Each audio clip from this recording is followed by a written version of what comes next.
And we are live. Good morning, crypto warriors, and welcome back to the Gentlemen of Crypto, episode 1173. Today is Friday, December 1st, 2023, and I'm King, here to bridge the gap between the community and crypto most days, Monday through Friday at 10-ish.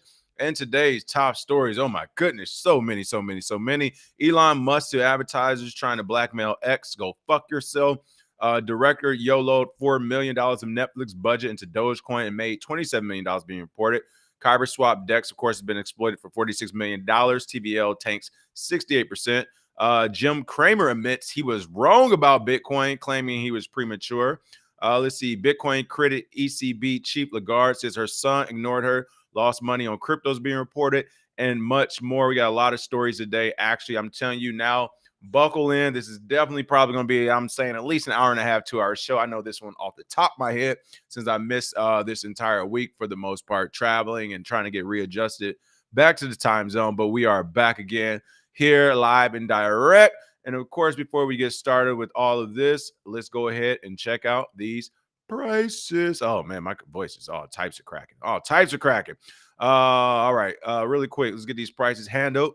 Let's get some shout outs and then we'll get going with the show. All right, none other than Coin Market Cap. Bitcoin's coming in hot at $38,406.80, up 1.9% on 24-hour clock. Ethereum at $2,078.67, up 2.1%. BNB at number 4, $228, up 0.51%. Ripple at number 5 at 60 cents, up 0.72%. Cardano at number 8 at 38%, up 1.51%. And number 10, rounding it off, is Tron. Hit that big 10-cent up, actually down 0.58%. Trending tokens is Terra Classic. Oh my God. Well, what are we doing? Up 18.2%. 12%, excuse me. XYO and Terra Classic USD. Oh my God. Somebody in the comments, let me know what's going on with Terra Classic. Why is Terra Classic pumping today? Recently added is Palm AI Sex One. Wow, look at the price of this. Is this the token price I'm looking at? $166 million of token. Was it one token? I don't know. And then RMB cash as well. Fear and greed index has actually went down a point to 70. Bitcoin dominance is at 52% flat, and Ethereum dominance is 17.3% as well. And of course, today is Fuck Bitcoin Friday, so feel free to call in. I'm about to go ahead and throw that link in the chat. Call in. Let me know what's going on in your crypto world, what type of shit tokens you're shilling, so on and so forth. You know how the game go. Let your boy know. Don't keep it a secret. Let the community know which shitty tokens you're in today or what's been said wrong in the space as of late. But seriously, I'm going to go ahead and throw that link in the chat, so feel free to hop on there as well. Well, it said the ads are limited. Going because I probably used the profanity. Oh man, they about to get me for using the profanity in the title. You gotta love them sometimes. All right, so there's that links in the chat. Feel free to call in whenever. Quick announcements. I'll kind of go back over this at the end of this show, but just some quick announcements. First and foremost, of course, what up, though, to all Detroit? Shout out to Detroit. Man, every time I go home, I love going back home. I went home for Thanksgiving. Shout out to Crypto Blood, CB News Network. I got a chance to see Crypto Blood at the casino. We were watching Michigan stump on Ohio State, of course, for a quick minute. But shout out to Crypto Blood, all those crypto heads in Detroit. Glad I got to go back. The city's doing great, of course. Super cold per usual, but I came prepared this time. So that was a good experience. I thought I was going to go live Wednesday, but I wasn't back readjusted yet, so I had to push it another day. Second thing is this. So next week, I will be spotty as well. I am back on the road traveling. First time ever going to this place, Wisconsin. I will be in Wisconsin. So all my Green Bay folks, what up, though? We get a chance to talk some crypto. Hopefully we will. Super random place. I can't tell you who, but you can do your own Googling if you want.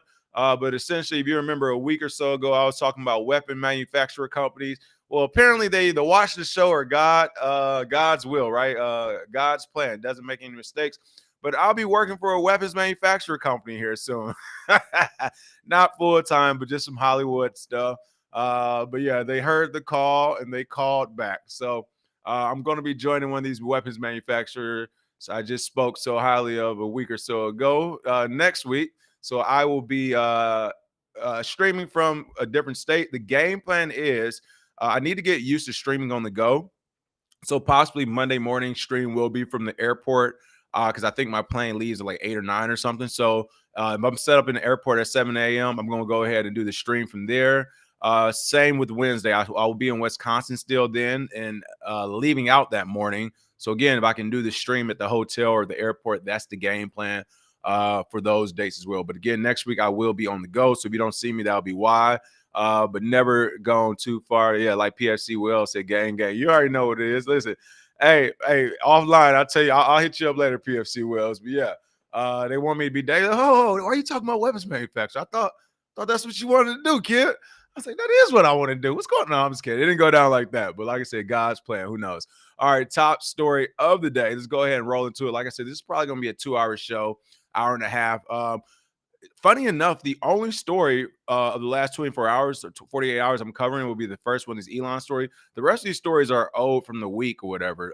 But they were just like, oh man, they were great stories. And I had so much to say about them on Wednesday.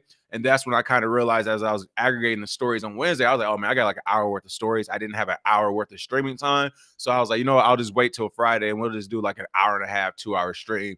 Give some people something to listen to when they're driving home on the way from work tonight. So that's where we're at with it today. Let me go ahead and make sure this, there we go. I just want to make sure this key to get into the stream was pinned. So that's pinned at the top of the chat. And without further ado, again, let's bust into this first story. All right, this wasn't really a crypto story, but it had the ethos of crypto, like just all under it. So I had to cover it. That's Elon Musk to advertisers trying to blackmail X. Go fuck yourself. I'm sure a lot of you seen that.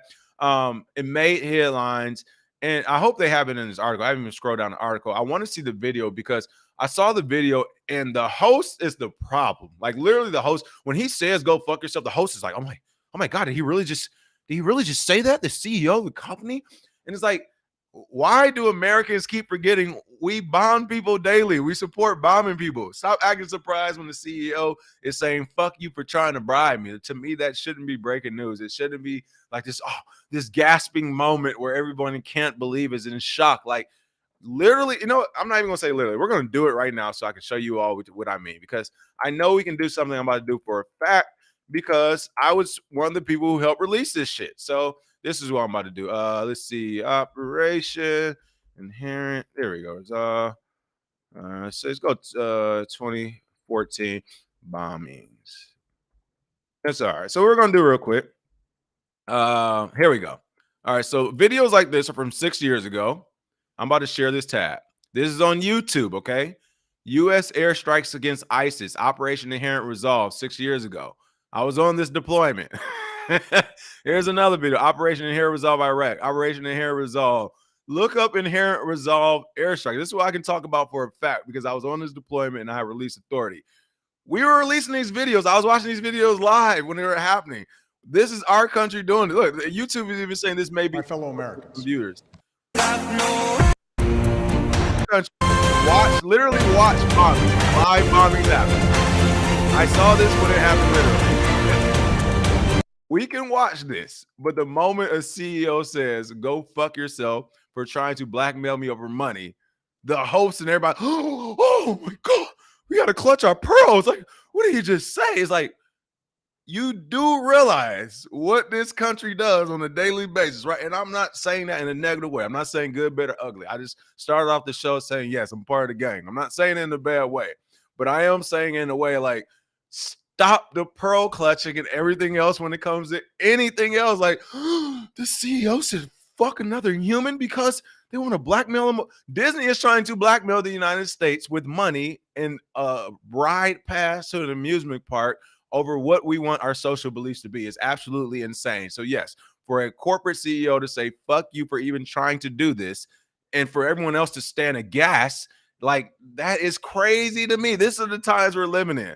These are the times we're living in. And this host, when I show you this video, he will be the same person who calls on other males, other men to solve all of his problems if he ever has any. He will never solve them himself. He will call another man to do it for him. Like, this is our country. You gotta love it. Oh man, you gotta love it. I'm not for bullies, but I'm not also for other grown men calling other grown adults to say he or she did something to me. I need some help. But let's go ahead and check this article out some more. Again, this is Elon Musk, and I love this article because this was the ethos of Bitcoin. Look at those earlier tweets from different CEOs. Jahan Wu, we always talk about. We told somebody, "Fuck you, fuck your mother," for trying to come at him and his company or whatever. Like, that is this space. We're based off of code, zeros and ones. We're based off of transparency. We're based off of open source information. We're based off of, if you are wrong, you're wrong. It doesn't matter who you are. And you're right, you're right. If you have the private key, you have the crypto. Like, that is what this whole space is based off of. Not if you don't do what I tell you to do because of my company, then we'll pull your advertising. This was the appropriate response. I'm glad he led with this answer, and I'm glad to see people actually support it. But again, this is him lashing out at advertisers like Disney's CEO Bob Iger, who led the charge, Bob Iger that is, and saying, hey, we should pull advertisement from billionaire Elon Musk. Why? Because of anti-Semitic remarks he put on X. And by the way, I actually want to point this out. Yeah, this is getting crazy. I keep hearing anti-Semitic, but nobody's actually saying what was said. You know, when you hear that, when someone says, hey, they said something racist to black people, they would follow up, well, what did they say? Oh, he called him a this, or he did this. And it's like, oh, yeah, that is racist. Right now, what's happening is like everything's anti-Semitic or whatever. I don't even know if I'm saying the word right. Semitic or whatever. I don't know. Everything's anti that, anti-Jewish or whatever, but nobody's following up with what was actually said or tweeted. So that's been an interesting part for me. I can't see what's actually being said or tweeted. I just keep people weaponizing it, saying, well, they did that. And now you have people like Bob Iger saying he said or tweeted something anti-Semitic. Let's pull all his funding, all my friends. That is crazy, but whatever. To each his own.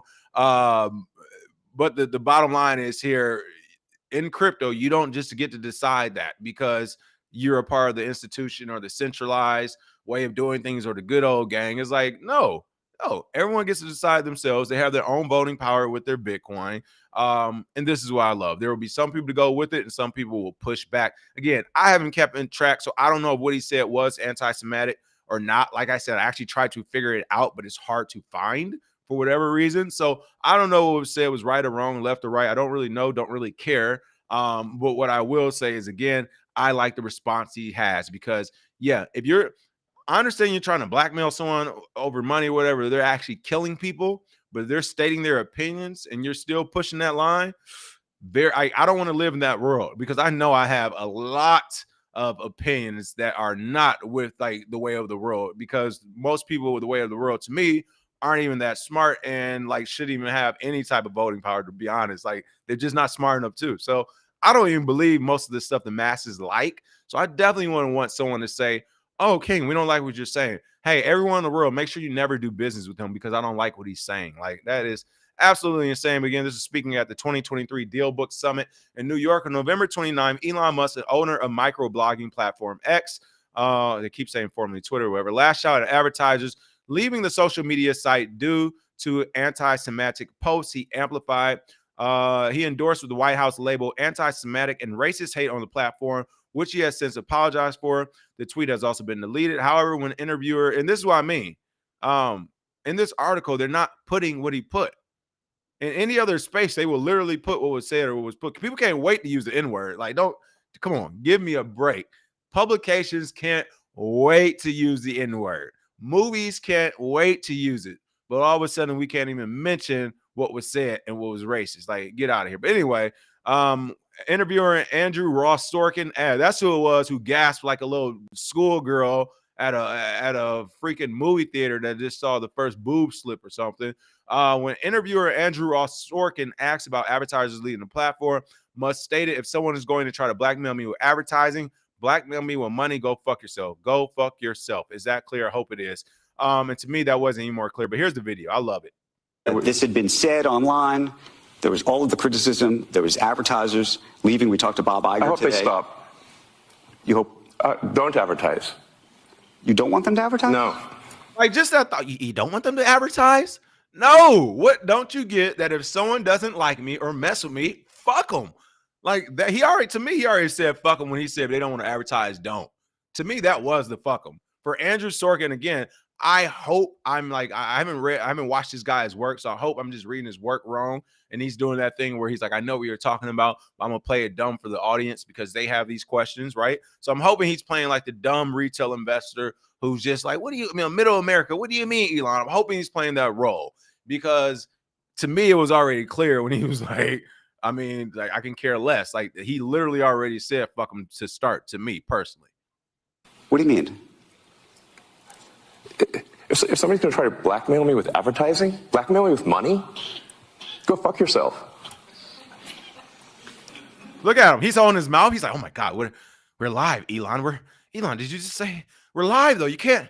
Did you say those words? Oh my God, you're not even wearing a tie today. You're not wearing a suit and tie. What are we going to do? He's not wearing a suit and tie, and he's telling other private companies. Let me be clear about this, which is what I'm starting to hate about what's happening in America right now, because these people who are these advertisers are all private companies. They don't deserve another private company essentially lobbying for them on live TV. They don't need you to lobby for them, New York Times or whoever else this is for. They do not need Bob Iger and Disney.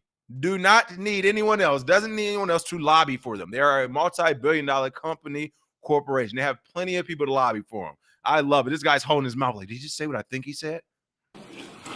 But Go fuck yourself. Is that clear? I hope it is. Hey, Bob, if you're in the audience. well, let me ask you then. Look at him. He's just so put back. Wait until he sees the bombing videos that we release yearly. Like, that's my thing. What are you so taken aback from?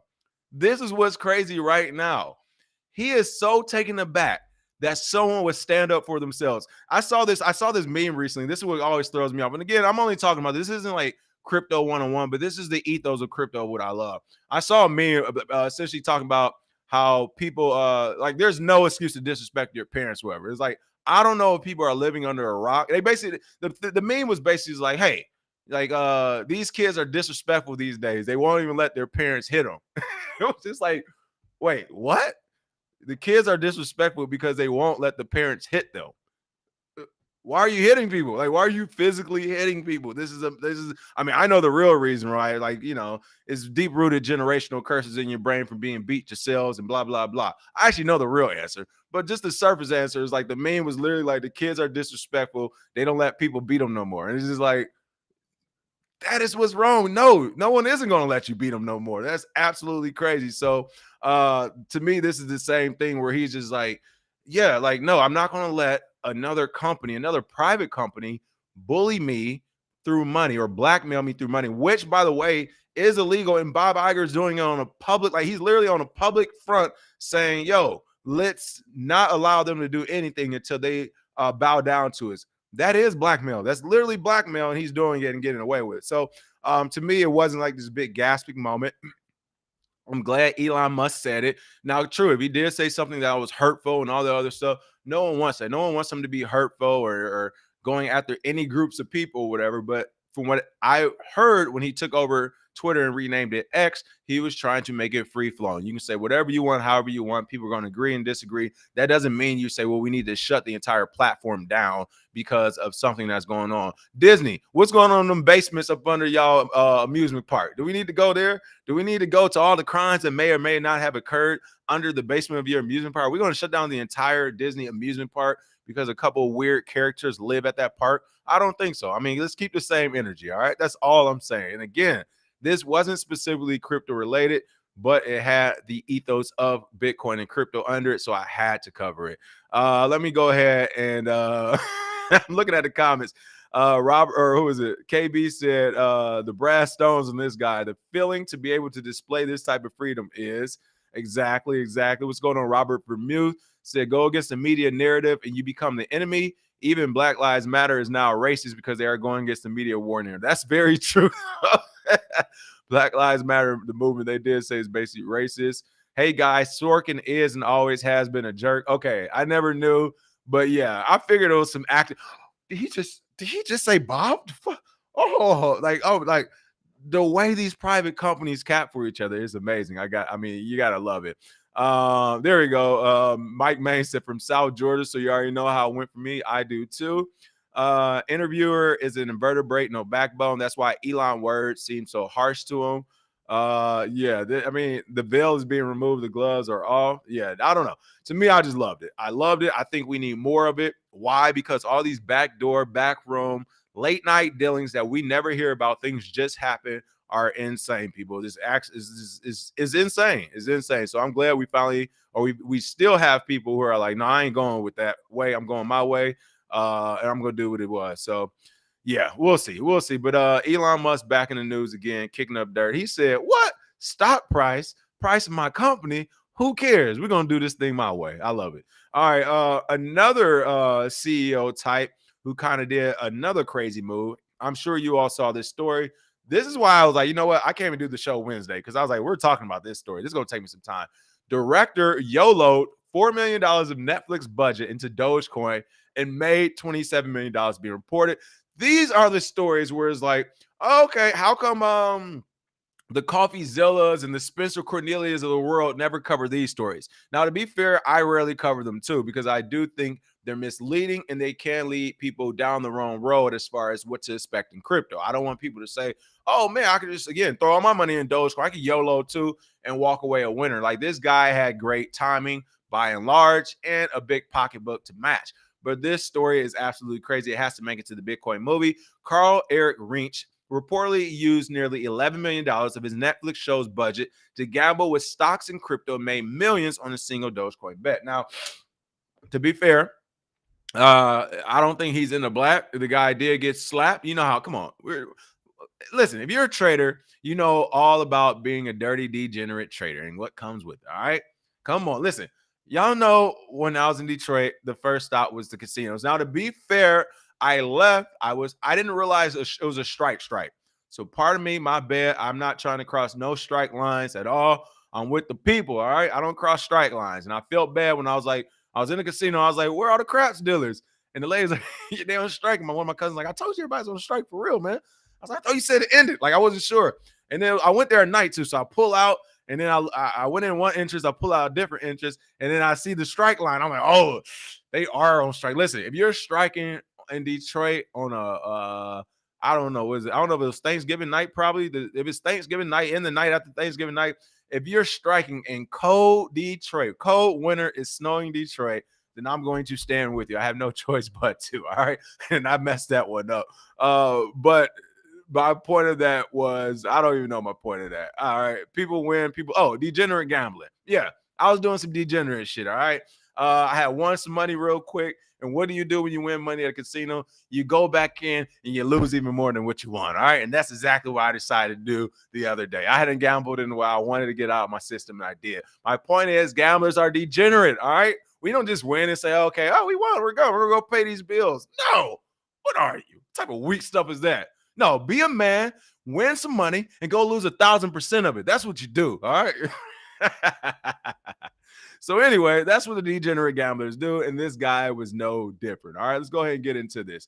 The director of Netflix sci-fi series Conquest reportedly used $4 million from the show's budget to bet on Dogecoin and made $27 million in the process. Now, most normal people, again, would be done trading, done investing. I made it. I never even had this. I had to get the money to begin with. I'm done. But not old Carl. No. Carl said, you know what?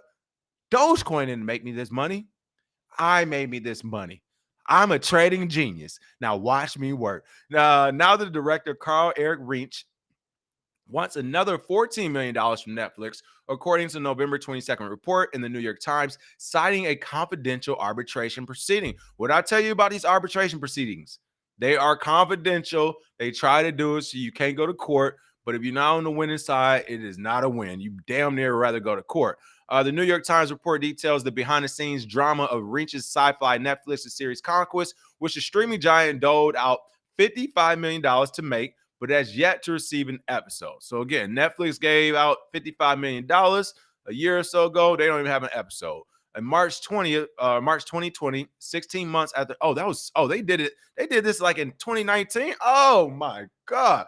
Calling the troops. In March 2020, 16 months after Netflix bought Reich's idea and provided him with an initial budget of $44 million, the director asked for more funds. Netflix obliged and wired him $11 million more on the condition he finished the show. According to the financial statements obtained by the New York Times, Reich used $10.5 million from the fresh funding to gamble on the stock market and allegedly lost $6 million in just a few weeks by placing option bets on pharmaceutical companies in the S&P 500. Okay, pardon me. I got this story backwards. I thought he already had won the money and went back. So his initial $10.5 million, he lost $6 million of that And with that little over $4 million left, he transferred the money to Kraken and went all in on Doge, where he liquidated in May of 2021. He withdrew around $27 million per an account statement seen by the New York Times. Wow, that is absolutely crazy. Thank you, and God bless. Crypto Reach wrote in the chat with Kraken representative. Yeah, you better get that Kraken tattooed on your back, my boy. With the proceeds, though, okay, no, I'm not tripping. He did go crazy. He did go degenerate. With the proceeds, Reach allegedly spent $9 million on high-end furniture, designer clothing, and an over $380,000 luxury watch, 5 Rolls Royces, and a Ferrari, according to a forensic accountant hired by Reach's ex-wife for divorce proceedings. So I'm assuming throughout all of this, the reason why this came out to begin with is because he got a divorce, it looks like. He got a divorce, had to go through proceedings, and his wife was like, oh, don't believe that shit he tell y'all. Y'all know he rich. Oh, man, you can't go through. Okay, so it looks like this guy got the money from Netflix, went to trade, made some money trading, divorced his wife, and bought all his dream shit that he ever wanted to buy. I mean, went OD, degenerate of the degenerates. The New York Times said Reach lost a confidential arbitration against Netflix, claiming the streaming service breached its contract and owes him $14 million in damages. Netflix denies owning him anything and was referred to his demands as a shakedown. He directed the Ronin 47. Okay, cool. In a deposition, Reach said that the items in his almost $9 million spending spree were props for conquest. Hey, he thought this all the way through. I didn't buy that for me. I bought that for the movie, guys. I just use it. I'm just testing it. He later argued in his case against Netflix that the money was actually his and that he's owed another $14 million. Ruling on the case is expected soon, as it was heard before an arbitrator earlier in November. Wow, what a story to put to the Netflix movie. $4 million. You make 27. Well, first you go 10 or $11 million in options and stocks. You say that shit too hard. You take the last 4 million, go straight to Dogecoin. That could have ended terribly. We all know timing was on his side. He made the money. He divorced his wife. He bought all his toys, and he said, "You know what?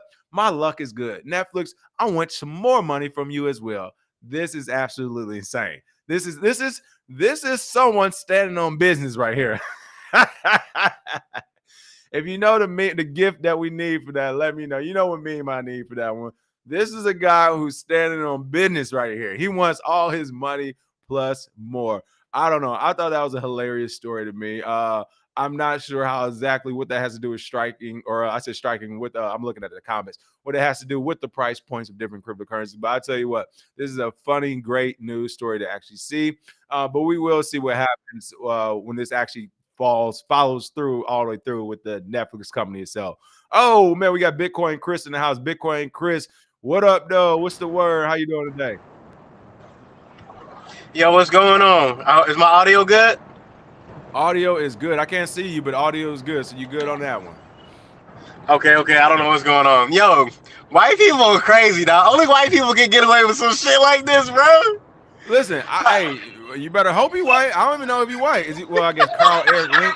Yeah, he probably is. Bro, he's white, bro. Only white people have the audacity, and I love white people. Don't get me wrong. My girl white. Only white people have the audacity to countersue you for more bread after you do some crazy shit like this, bro. Okay, white people's not doing this, bro. He's white. He's either white. I would say European. I would say European because I'm on the West Coast. I know how they are. They're like, no, I'm not white. They be like, hey, I'm European, bro. I'm Russian. I ain't white. I'm like, oh, my bad. So he's something along that. Yeah, but listen, he looks like a DJ in the key real. He looked like somebody who would take some money and say, good luck. Don't get him back. And to keep it real, he look kind of big. He might got some size on him. He might be a gangster on the low. Like, yeah, I got the money. So, in fact, for you embarrassing me, like you said, I want the rest of it. I don't know, man. This is crazy. It is crazy, man. Happy Friday, bro. I love the rants, of course, the stories. Bitcoin to 40K this weekend, hopefully. And I've been posting on my Twitter, telling everybody about some trades and the show and whatnot. So I did a little trade last night, made some bread, shared that with everybody, some free alpha. But just wanted to hop on and say happy Friday, man. Thanks for the news and making me laugh today, bro. I was crying laughing at that story, bro. Yeah, that's a crazy story right there. Really quick, what can you give some people who missed your show a preview so they know what to check in for and tell them where to find you? At sign Bitcoin Chris on Twitter. Actually, Bitcoin Chris on YouTube, and then Twitter Chris9407 if that's what you ask, because the audio's kind of fucking up. There it is. There it is. All right. Hey, much appreciate that Bitcoin Chris as always, man. Is there? Take care. I'll see you soon. All right. Later. All right, shout out to Bitcoin Chris. Milto said to his credit, talking about Sorkin. I didn't know this. So, yes, to his credit, Sorkin wrote Too Big to Fail and is in on billions. Listen, you all see that? What I just did is called being objective, unbiased. Believe it or not, I'm the same way with people I don't like. I strongly don't like. I'm objective and I'm biased. Unless it is personal, then I'll let it be known it's super personal, and I don't care to be any of those things. But I'll let it at least be known. It's not like I'm trying to hide my hand. So no. With that being said, no. Shout out to Sorkin. Too Big to Fail was a movie that needed to come out. It was a good movie, very good movie. If you haven't seen it, make sure you check it out. And of course, Billions is one of my favorite TV shows as well. So again, I'm going to assume he was playing the retail investor from from bumfuck nowhere who does normally clutch their pearls when they hear this. Why? Because they only have 6 channels on their TV anyway and don't know what's actually going on in the world. Sorry, but it had to be said. All right. They say Robert said he went full Richard Hart. He really did. Mike Main says, speaking of him, where is he at? I know, who knows? PMS team said that's his new wife's money. Hilarious. Again, why is this a story now? DJs lose money all the time and divorces happen all the time now related to crypto. This is very true. I would say the only reason it is a story is more or less because it happened with Netflix involved, and the crypto, the bet with Dogecoin is probably the biggest one as well. Let's see. If crypto is this intertwined in all the rest of life, will this upcoming bull run be the utility run? Honestly, it could be. I think the only thing that's, you got to remember, the government is powerful. We do have to remember, if Bitcoin and crypto works, a lot of government services and a lot of private services that already have a foothold in government contracting and billions of dollars of money that they receive, not only from government contracting, but just from their regular customers. If crypto and Bitcoin takes off, that cuts all that. That cuts government services that we need. It cuts private companies that's been making. It cuts everything. Like, there's a reason why we haven't changed the prison industrial complex. Like, we can change it to a treatment-based complex, but then the people who have actual prisons will be losing money hand and foot.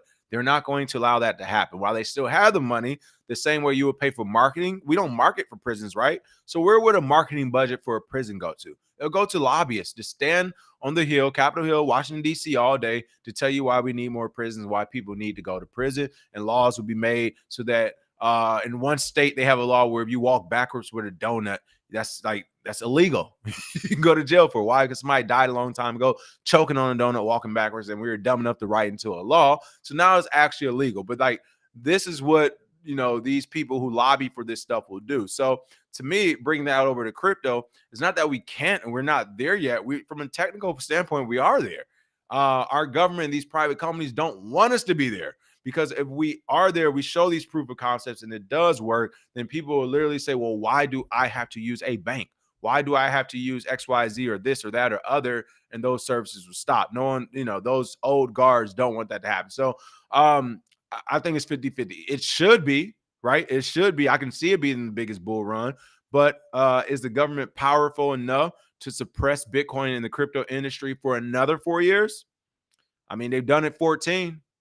Well, to be fair, they've done it like 8.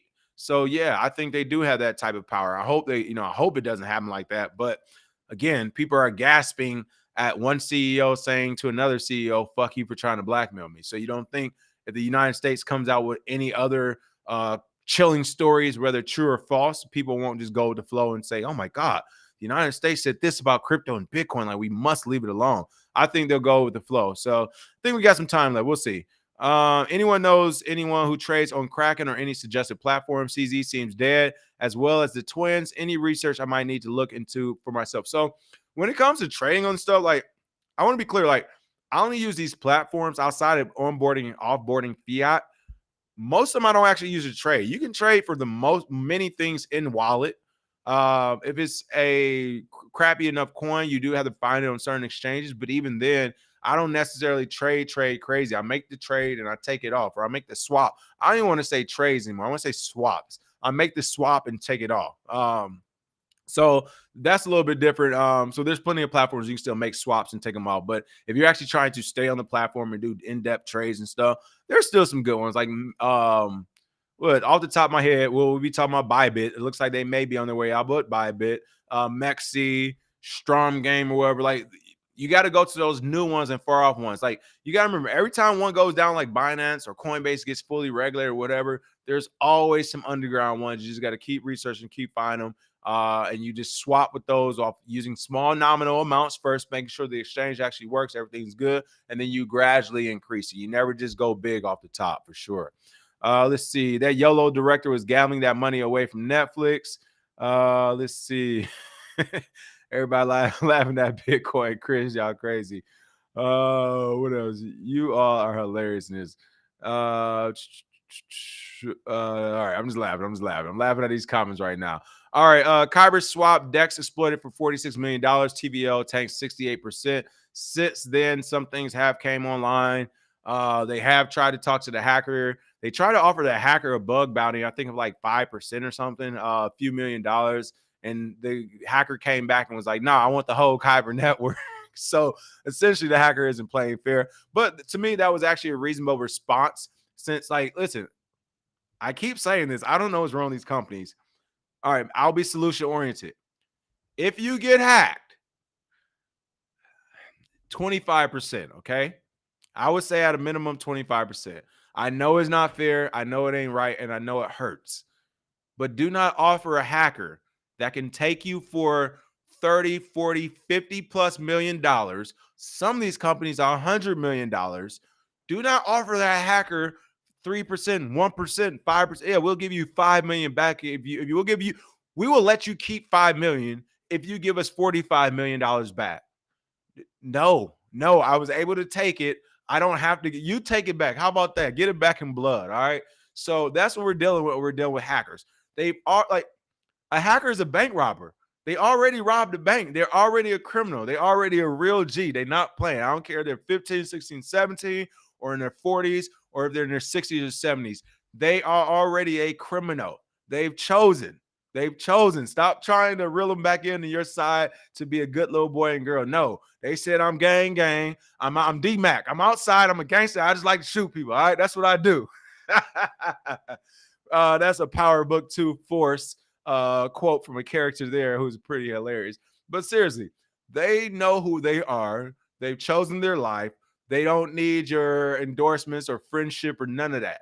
So with that being said, you messing with, no matter, hey, they might be a small person, who knows, but you messing with a real criminal, a real gangster. Don't come to a real gangster saying, hey, I'll let you keep 5% or 1% of what you took from me and give me the rest back and we're cool. What? Are you out of your mind?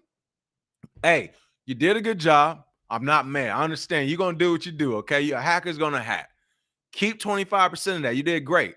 All right? You showed us some bug bounties. Can you give us the 75% back? We're saying keep 20. Like, literally make it at least make it so keep 50%. Because with my math, 50% is better than zero.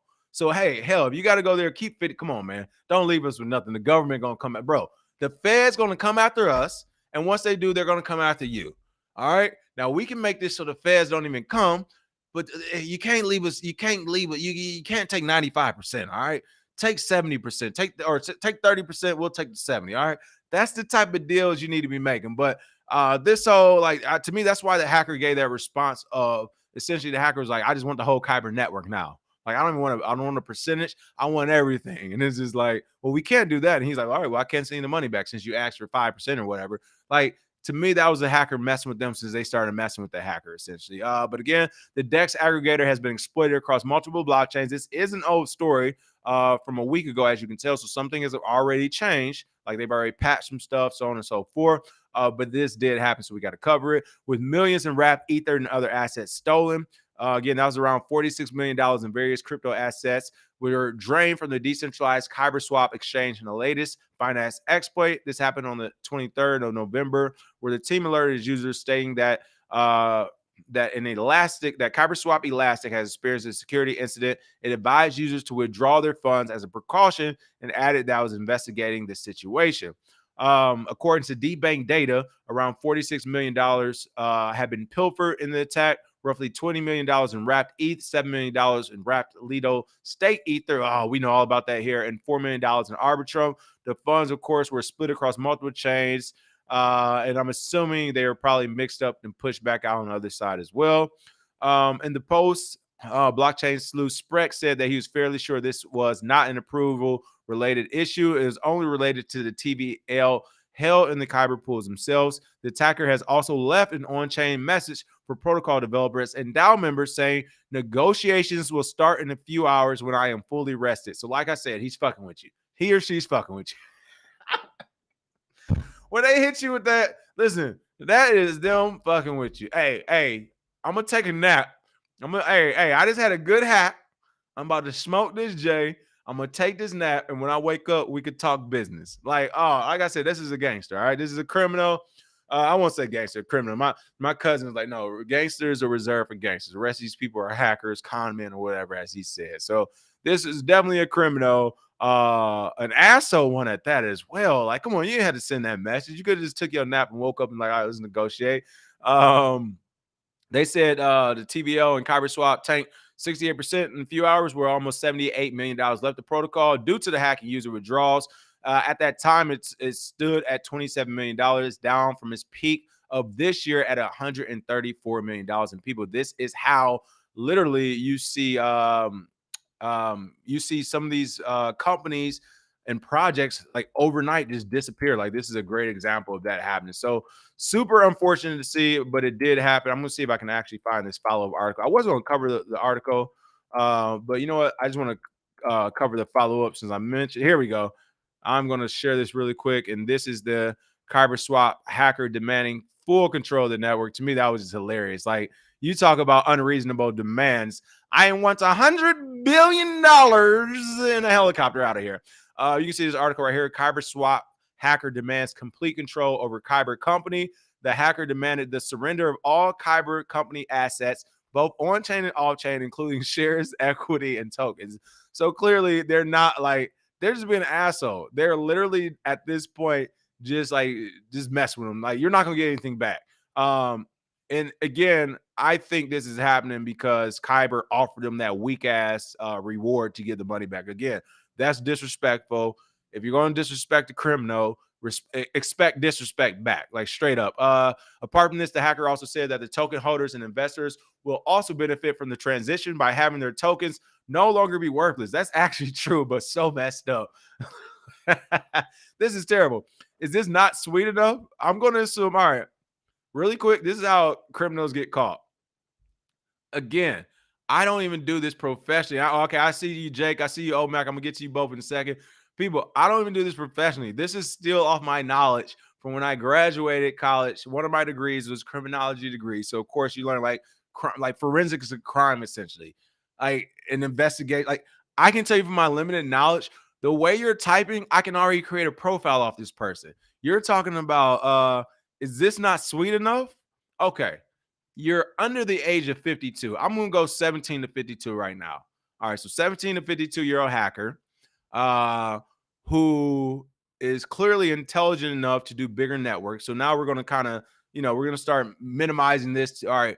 Who are the people that we know even have this type of technical ability? Like I'm telling you, people, it's so easy to start minimizing and playing guess who, clue on this to figure out who it is. But this guy riding is shooting himself in the foot. I wouldn't be doing any riding. Is this not sweet enough? I'll go further still. Under my management, Kyber will undergo a complete makeover. It will no longer be the 7th most popular DEX, but rather an entirely new cryptographic project.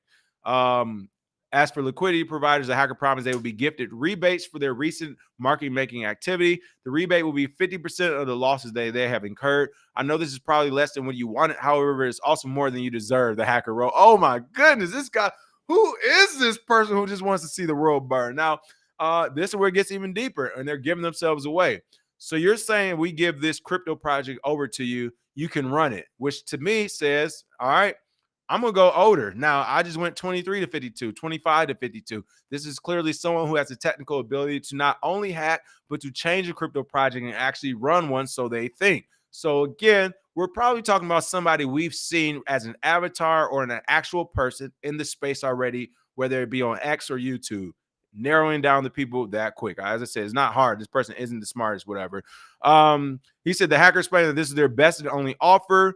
They should meet the demands by December 10th and not the treaty falls through. The hacker also threatened that the treaty would also be void if any agents contacted them concerning the trades they place on Kyber. And again, you can see here, they use an infinite money glitch to drain the funds. Essentially, what they did was figure out a way to make the pool believe that they weren't retrieving funds. So they were retrieving double the amount of funds from the pool. So essentially they were saying, hey, I'm going to take $1 out, but they figured out a way to take that $1 out without the pool noticing, then went back in and took out $2 and so on and so forth. That's my layman terms of the infinite money glitch. If you want to know the technical terms, feel free to jump on and read about that. But last but not least, I was trying to see, did they have where they actually offered him? Hold on, let me this last one.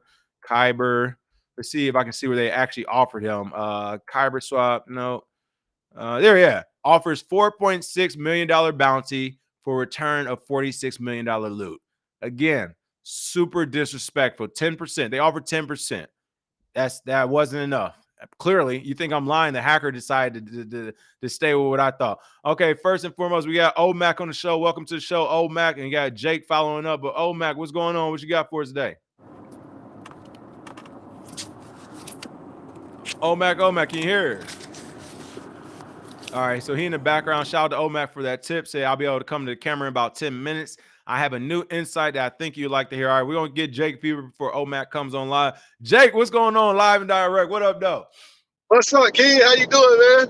Man, hey, I can't complain, man. Life's good. Still in Hollywood, man. How you been?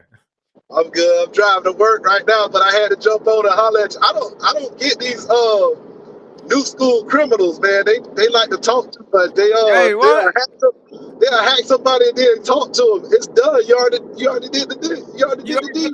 6 million. It's like, to me, this is literally, and we don't even have to write the Bitcoin and crypto movie.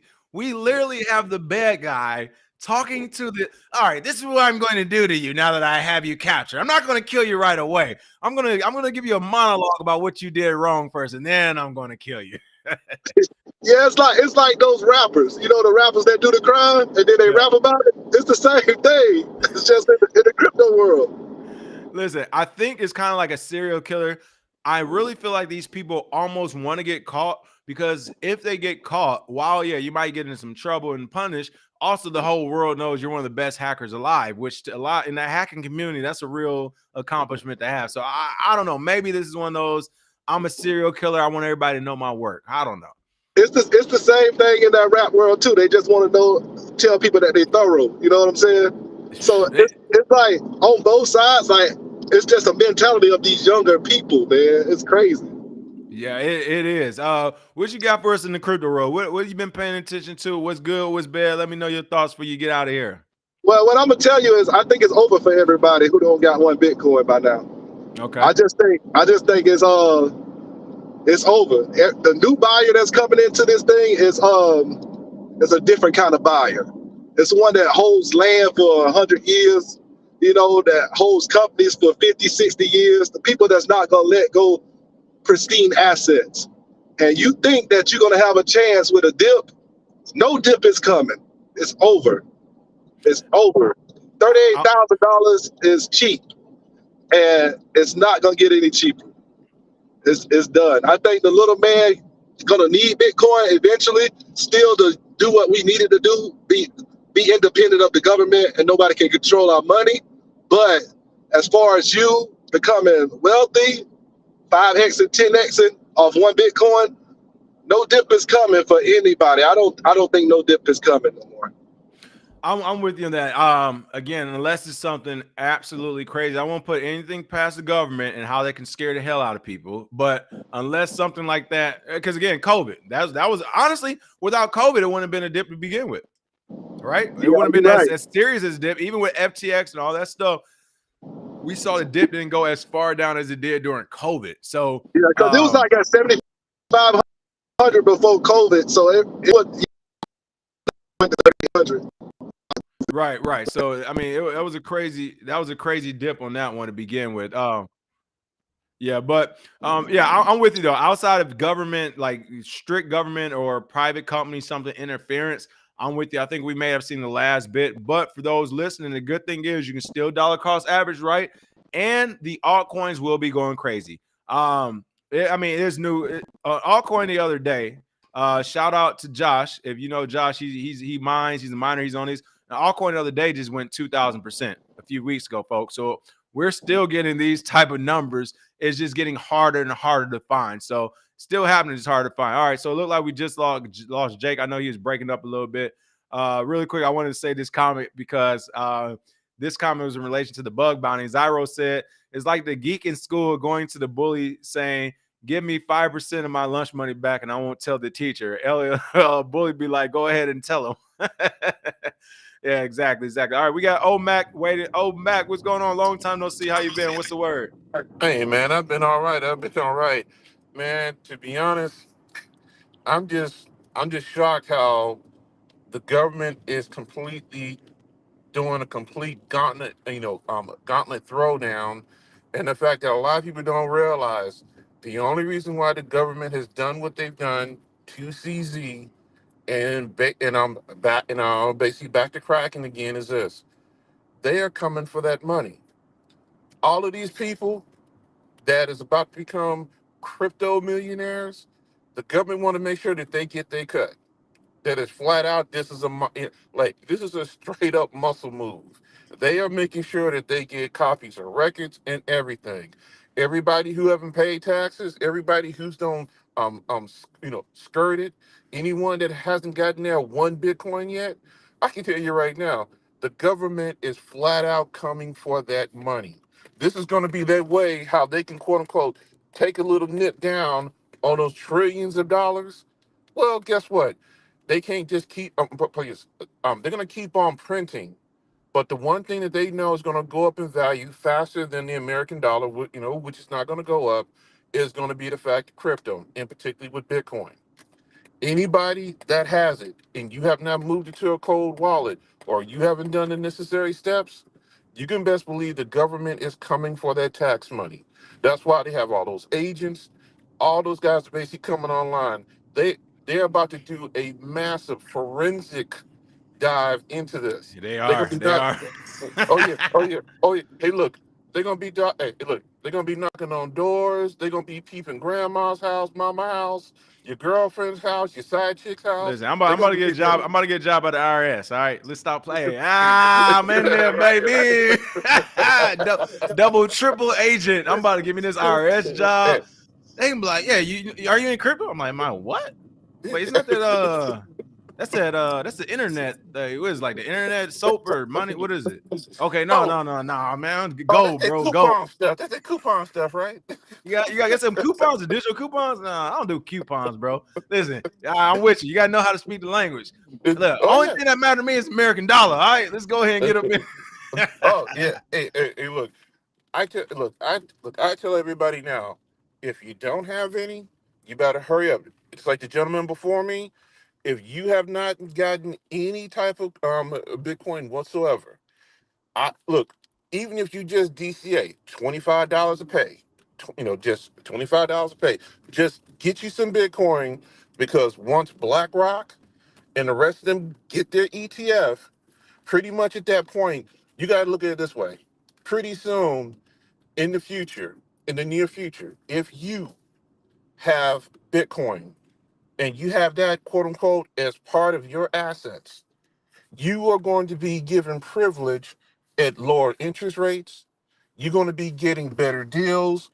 That is because number one, they will know without a shadow of a doubt that you got some money. Just think about Mhm. it. You know, with Bitcoin, and even like with a loan, no, normally with a loan, they have to go through all your assets. They got to basically do a appraisal, like on your house, because using your house is your largest investment. They got to do a appraisal on your house and everything. Nowadays, you can sit here and say, "Look, I have X amount of Bitcoin," and guess what? You give them the wallet address.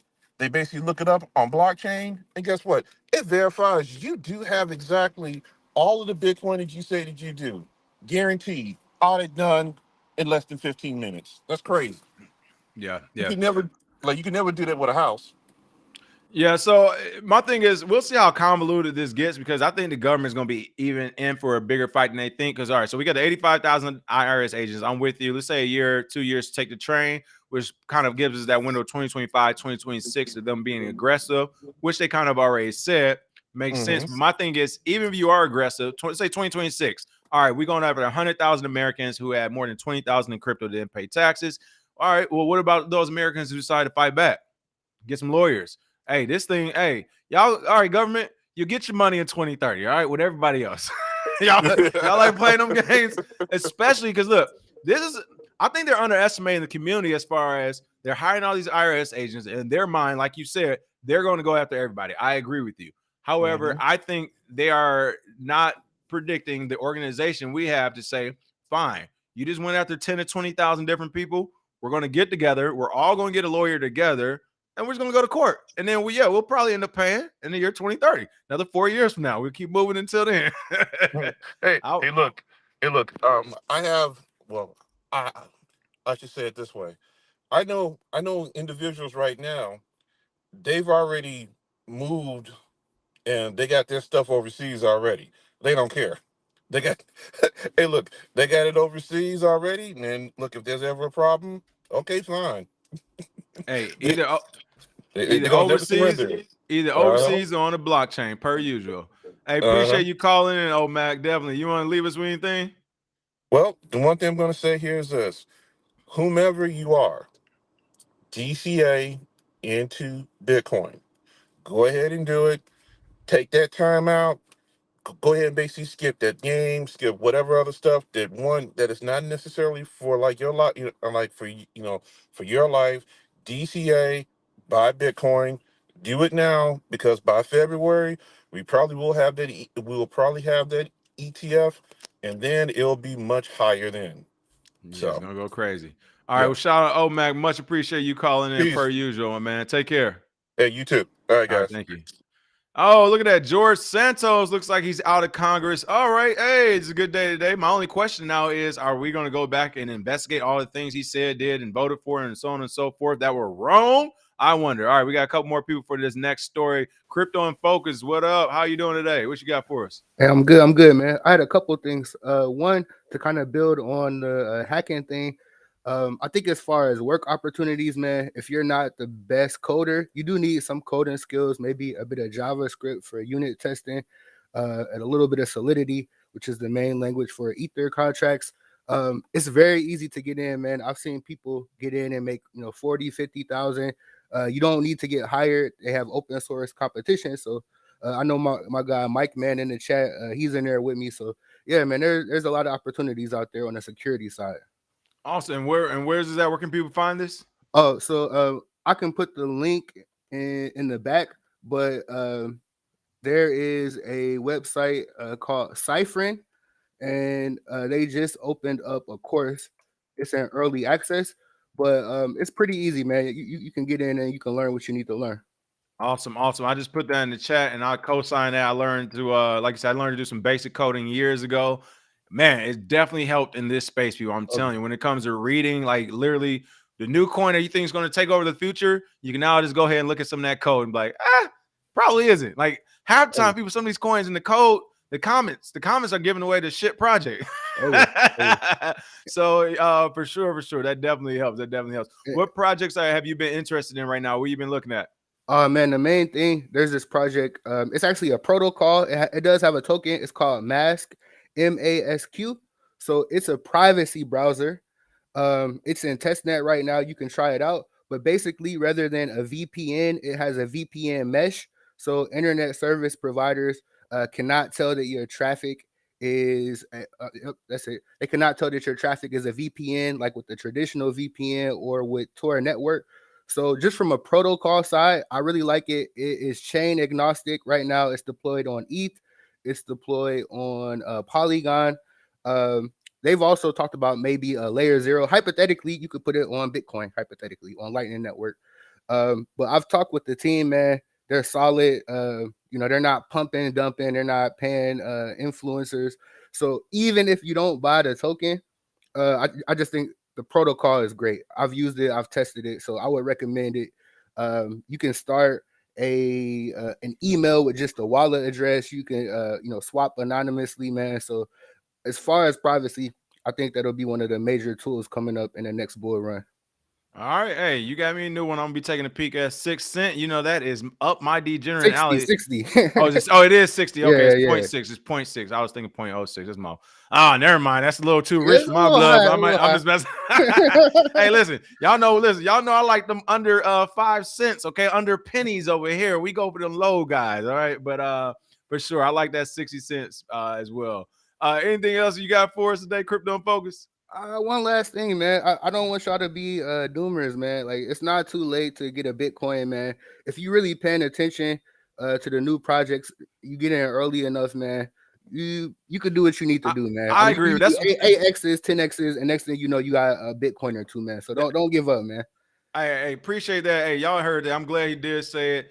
I get where Jake's coming from too, but that's why I mentioned that 2,000% that just happened, because I'm like, it is still happening, people. Like, it's new projects every day. You gotta remember, they're taking it, a lot of this is open source. So it's people for the last 8, 10, 15 years, 14 years now who've been looking at all these other projects and just literally copy and pastes the best lines of codes from each project. And now they're creating their super projects, which shouldn't be in first place off rip, but they're becoming almost in first place. It's like, damn, they use the best of these 9 projects that came out 3 years before it to create their new project. It's like, it's not that these other projects failed. It's just that they didn't know. Like, they use all this new information to create their products. So like, that is happening on a daily basis. These things, especially the proof of work coins, you got to mind. So, and these things are taking off. Oh, yeah. So pay attention to that. Pay attention to more to come on that. I got some stuff, again, working some stuff in the background. More to come. New year, a lot of new things going to be here on the channel. But yeah, I like the sound of that. But much appreciated, Crypto in Focus. Thanks for the call in. Chat with you soon. All right, thanks, man. All right, later. Just missing Kario. I know he's in the background. If you can call back in, we'd love to hear your voice and for you to pronounce your name out loud, since I always get it wrong. That's my fault. I saw some great comments. I was laughing in the background. First and foremost, Chris said, I don't get it.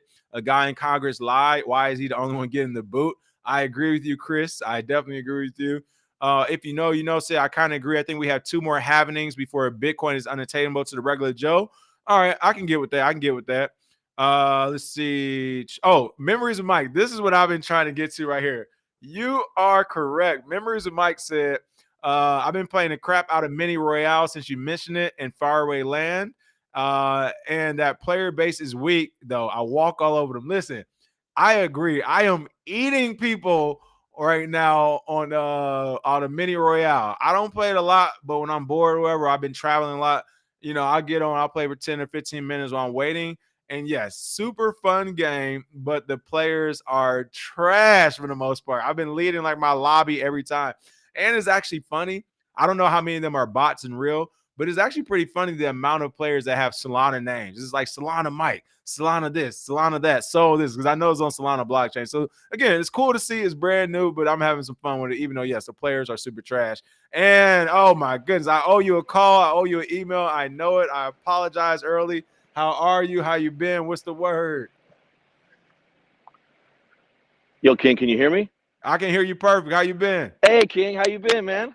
Good. Listen, pronounce your name out loud for me real quick. Okay, it's Oncarino. Think of like Ankh, like I can Egyptian, do that. Oncarino. like Egyptian Ankh, and then like Reno, like Vegas light. Like Oncarino. I got you. All right, I'm there now. It's been a while. we got to get out to the Mondrian again and get some of them fancy cocktails. That was a fun time. ASAP, man. Listen, I owe you not only you a few people, but I know I owe you emails. We got to talk. We will. Clearly, it's been a lot going on. But what's the word your way? What's going on? What you got for us? Well, I was telling you before, you inspired me. So first of all, thank you. And thanks to Bitcoin Zay, wherever he may be on this great world. I'm just sort of walking the earth here in the orange groves in Los Angeles. And I got inspired because you guys' show was so exciting all through pandemic that 2 years ago, started my own podcast. So we have a podcast called Off the Record, On the Rocks, which is basically a full business partner of mine, this guy named Michael Toner, and me, every week kind of breaking down the news. Now, it's not like all things just crypto and Bitcoin, but we're looking at Web3 and AI all these bigger trends. Ooh. And we kind of have a call, have cocktails, and just kind of, sort through it. Mostly, which is fun to start for the two of us. But we started getting a little bit of a following and started to grow. And now we're actually thinking about getting a, part-time employee or whatever to create some, promotional content and get that shit rolling. I love it. I love it. I love it. Here, I'm about to show you all this in the background as well. Make sure you check it out.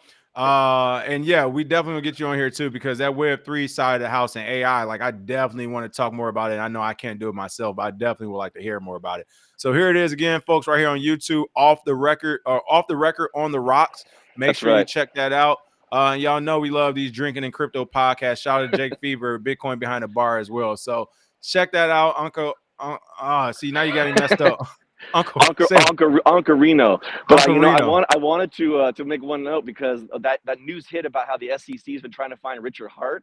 And I remember back in the day, Richard Hart was talking about Hex and Jam was talking about Hex. And that's when I first started really figuring out about shitcoins. And I ended up hopping on that dirty Hex train, but then was able to hop off and start parlaying it into some Satoshi. So the gentleman who just commented before, it's a total thing, right? If you can find those fun projects, but be disciplined to bring it back into Bitcoin, then you're gonna be straight. But the AI stuff, I mean, honestly, we should talk because you saw Gavin Newsom out in China.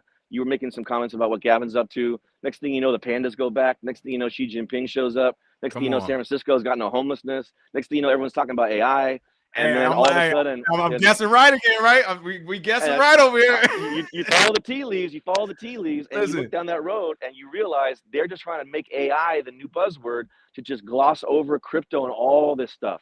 Watch them next year on the podiums, presidential election cycles or whatever, just kind of leaving crypto to the side and just steering into AI, causing that little confusion and delay so they can just wipe everybody out, wipe all the exchanges out that are, quote, illegal. Get them all, even the little ones, and then get all the stable coins, clear all them out. Because if you're competing with the dollar, then you're de-dollarizing. And if you're de-dollarizing, that sounds like you're a terrorist. And then next thing you know, AI comes in, they're like, hey, get it. Who's going to regulate this? Who's going to regulate all this? Well, the AI is. Well, who's going to watch the AI? Well, we have more AI. Okay, sounds great. What about my Bitcoin? What are you talking about Bitcoin? You have a little receipt that says you have some money in the bank that's digital. The AI computer says you owe some money to the IRS. Man, I'm in LA, man. They robbed me for that shit twice already, man. I don't got I had it. Then I went to the I went to the Roscoe's Chicken and Waffle over there in Manchester. Somebody was like, "Ain't you that crypto dude?" I was wearing the Bitcoin thing. And I was like, "Yeah, I thought we were gonna talk Bitcoin." He said, "Give me all of it." And I gave him all of it. Like, this is serious. I didn't file a police report because what the hell is it gonna do? I filed a police and FBI report when I got hacked. You guys never called me.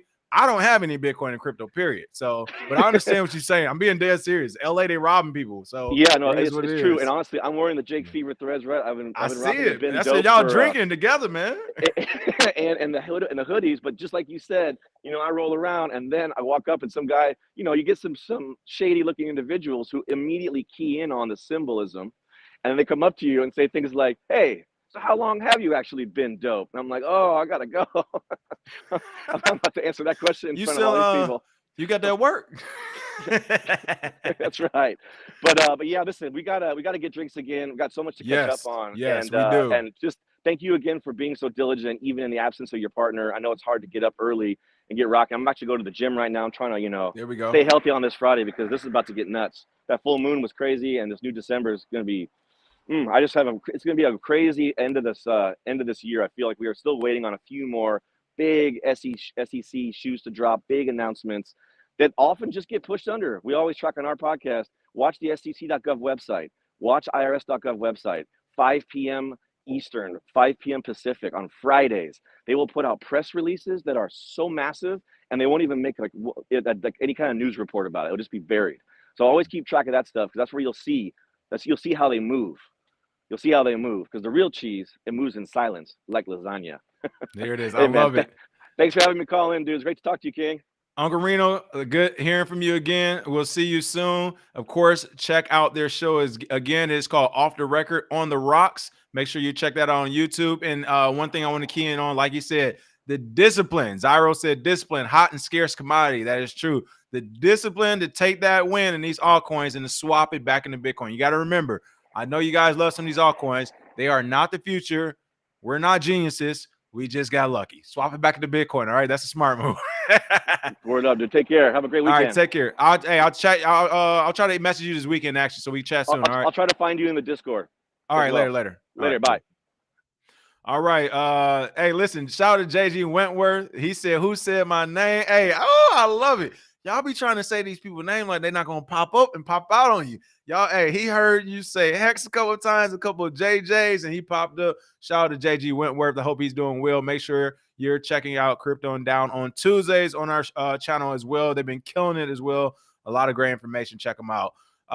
Let's see, what else do we have? All right, ton of stories. I already told you all this is probably gonna be an hour and a half, 2 hour show. I'm right on time. I'm looking at the stories we have left. About an hour left because I got some rants. Oh, Jim Cramer's still in the stories, people. I got some rants left in me. So if you're on your way to work or wherever at, get ready to enjoy this morning right now. Because I literally, other than this today, I got some projects I got to shoot for. I got to pack and get ready for next week.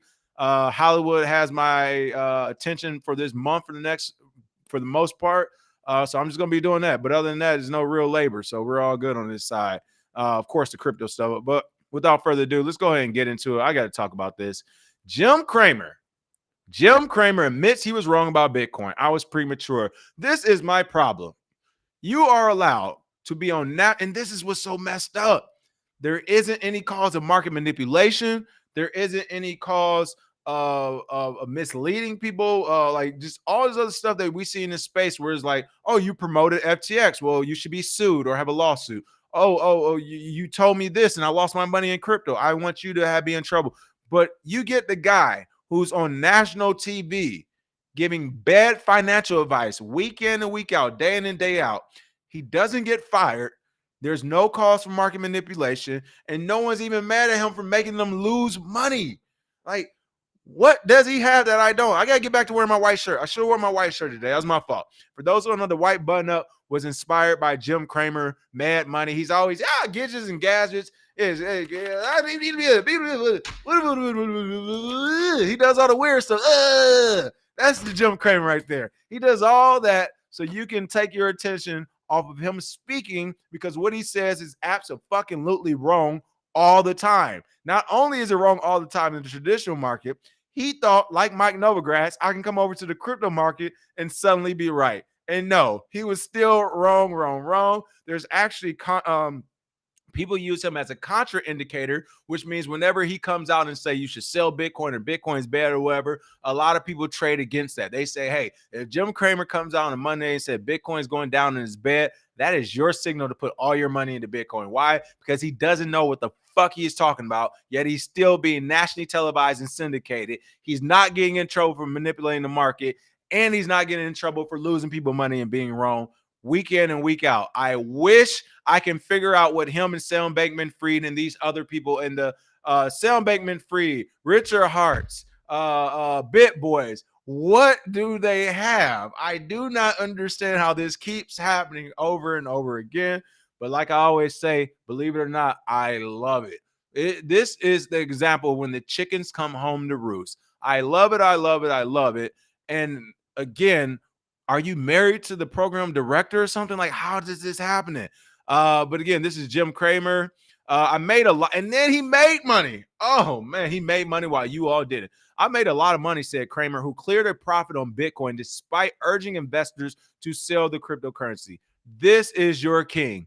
Markets commentator Jim Cramer has tacitly admitted he was admitted he was wrong about Bitcoin, saying he was premature in calling for investors to sell the cryptocurrency. Oh, you only say it when it's back up to 40K again and it's out of people's grasp, asshole. In November 22nd statement of his CNBC Money Show, Cramer responded to a caller, and look, he didn't even say it on his own. It took somebody to call in and catch him off guard, who inquired about buying shares in Bitcoin miner CleanSpark, saying that anyone who likes Bitcoin should increase their exposure to it. Can you believe this? At the end of 2023, going into 2024, 15 years almost of telling people, well, I'll give you 6 to 8 years of telling people this is bad, don't buy it after you did and make money. You now come along and say, all right, guys, you should increase your exposure. How is he on TV? Like, seriously, how is this guy on TV? I just don't understand. Look, if you like Bitcoin, buy Bitcoin. That has always been my view. Wow. Then we do changing the narratives. That's always been my view, guys. If you like it, buy it. I've never told you to sell it or do anything else with it. I've always said if you like it, buy it. Wow. You see how the narratives change? This is why shows like this are important, to keep up with the bullshit, because if you don't, There's very few people who are going to go back 3, 4, 5 years and be like, no, I think you said this about it. There's very few people to do that. I'm here to do that for you at least 3 times a week. I'm here to do that for you so you don't have to do that heavy lifting. But this is the shit that I'm talking about. How can you go over to Maccabee and say, because you tweet a coin that's market manipulation, but you have the likes of Chase Bank CEO Jamie Dimon, you have the likes of Jim Cramer, who has a much larger audience than the likes of Maccabee, telling people that it's dying or it's for criminals or it's fraudulent or don't buy it and to sell it. You're doing that's market manipulation. You're not giving them any real reason. You're telling them that it's all wrong because you don't understand the project. And then you come back later and say, all right, well, now is a good time to increase your exposure. And then poof, nothing happens. That is absurd to me. And this quote continues, and for a while I liked it, and I decided that money had been made, but I was premature. Yes, you're premature. This is the future of money. You're literally talking about a computer that can be a bank. That is like, well, I don't know why we're making Bitcoin so hard. It's literally a brand new calculator that stores money, okay? It is a computer that can count our money for us instead of humans doing it. That's all it is. It's a money counter on a data sheet that everyone has access to. Why is that so hard to understand and grasp from the people who are supposed to be the smartest in the room? I have no clue, but that's all it is. So for him to say I was premature, you're not that smart, bro. You don't understand this. Like, you don't understand technology. You don't understand these projects. You don't understand investments to me. But he is still on CNBC with a TV show. Cramer added that despite not having made perfect calls, no, you're beyond not making perfect calls when you tell people at $15,000 to $20,000 or $7,000 this thing is shit when the upside is millions of dollars. That's far from making a perfect call. He still made a lot of money from his investment on it. I mean, I thought you were an economist. From an economist point of view, you got to remember, see, this is where they try to trick you. I'm not letting this happen. Economists don't go from the money they made. They go off the money they could have made. So if, let's say, for example, I buy something for $5 and I sell it for $10, I say I made $5 on it, right? But later, that 10, I want to say later, in the short span afterwards, that $10 goes up to $100. An economist like Jim Cramer supposed to be, I guess, or whatever. I don't know what he is. Maybe he's just an actor like myself, a TV personality who plays an economist and plays an investor or whatever. I don't know that, so I'll say that, right? The alleged economist, whatever. An economist wouldn't say I made $5, even though this thing went from 10 to 9 or to 100. They would say I lost $90. I lost $90. And you would say, well, you bought at 5 and you sold at 10. No, you made 5. You made $5 profit. No, an economist is going to say, no, I didn't. I lost $90. That thing went up to $100. I lost $90 on this project because I only I pulled out from the 5 to the 10. So that's the same to Cramer right now. He's trying to fool the general audience who don't know any better and know how economists works and say, oh, I still made money on it. Did you? Because it sounds like eventually it's not even did you. You're telling your people to increase their exposure at a higher price, which is going to cost you the money you made. So you have not made money in Bitcoin or crypto yet, Cramer. You've lost money. Like, what are you talking about? You're an economist saying that. So again, it's hilarious that CNBC is still featuring this guy, but at least he was able to come out and say he was wrong. I mean, I guess as a step in the right direction, he was able to come out when it was wrong. But yeah, this is when Bitcoin was $17,000 essentially. Cramer urged investors to sell all their crypto. So, right. So you made money to 17 or bouncing around because he didn't even tell people to buy crypto pre-17. I think he told them to start buying it above it or whatever. But whatever. Let's say you made crypto at 17K. Since then, at 37K, it went up 118% or whatever. And you're saying that people still made money. That's what we're getting from Cramer. This is who the general public watches. All right. Like, I'm literally about, if this is what we're doing, I'm sending this episode to CNBC. I'm sending this episode to CNBC. If y'all got Cramer in the show, let me get some shit. I've been more right than wrong in this space, like literally throughout the years, like not even being funny at this point. I got written documentation. Let me get the spot there. If you can be wrong every day and still have a TV show, let me be right most of the times and see what we can do with CNBC. That shit would go crazy. Let me tell you. Cramer's still talking about cyberspace. That's my point. Cramer's still talking about email probably. He like, oh man, this email is like, yo, it's a new one y'all got to invest in. This is crazy. This is crazy. Let me go up to the comments. I see y'all going crazy. Uncle Reno, thank you for the tip. Appreciate it. Let's see. Did this Oh man, y'all are hilarious. These comments today, man. Y'all lit as I don't know in these comments. Let me scroll up. I'm missing some of the comments. I'm scrolling up. What we got? What we got? Let's see.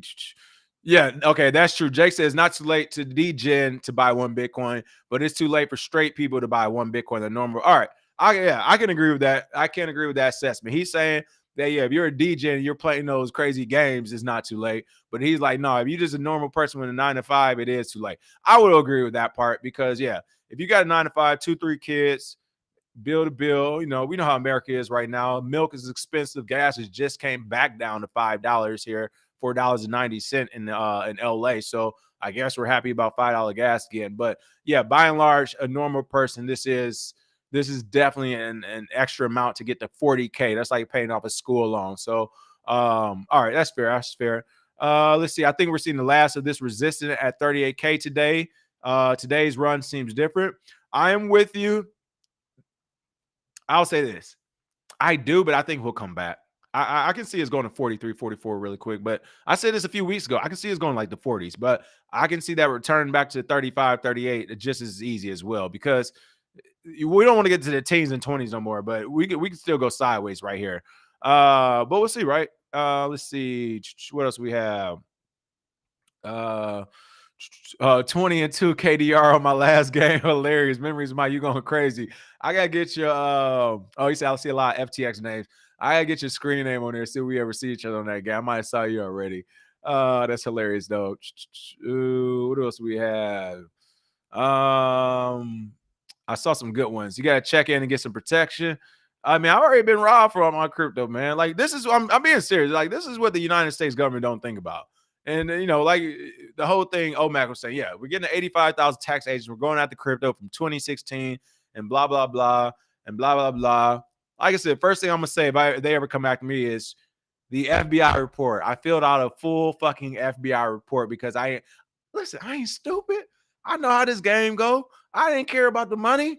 But I was like, when y'all come at me years later about some money, which seems like it's going to be inevitable at this point, it was like, I want to make sure we go back to the inception. Cool, I'm going to get to y'all tax money and everything else. But first, I want to talk about the money that's been stolen. That's what this tax money is for, right? It's to protect me. I want to be protected before I start paying my protector, all right? Y'all got the right one today. So, hey, just make sure you filling out your reports when you get hacked and all that crazy stuff happen. Make sure you're keeping receipts time and time again. So if they do decide to include you in that IRS thing, you can just pull that out and be like, hey, look, I got robbed in LA on this date.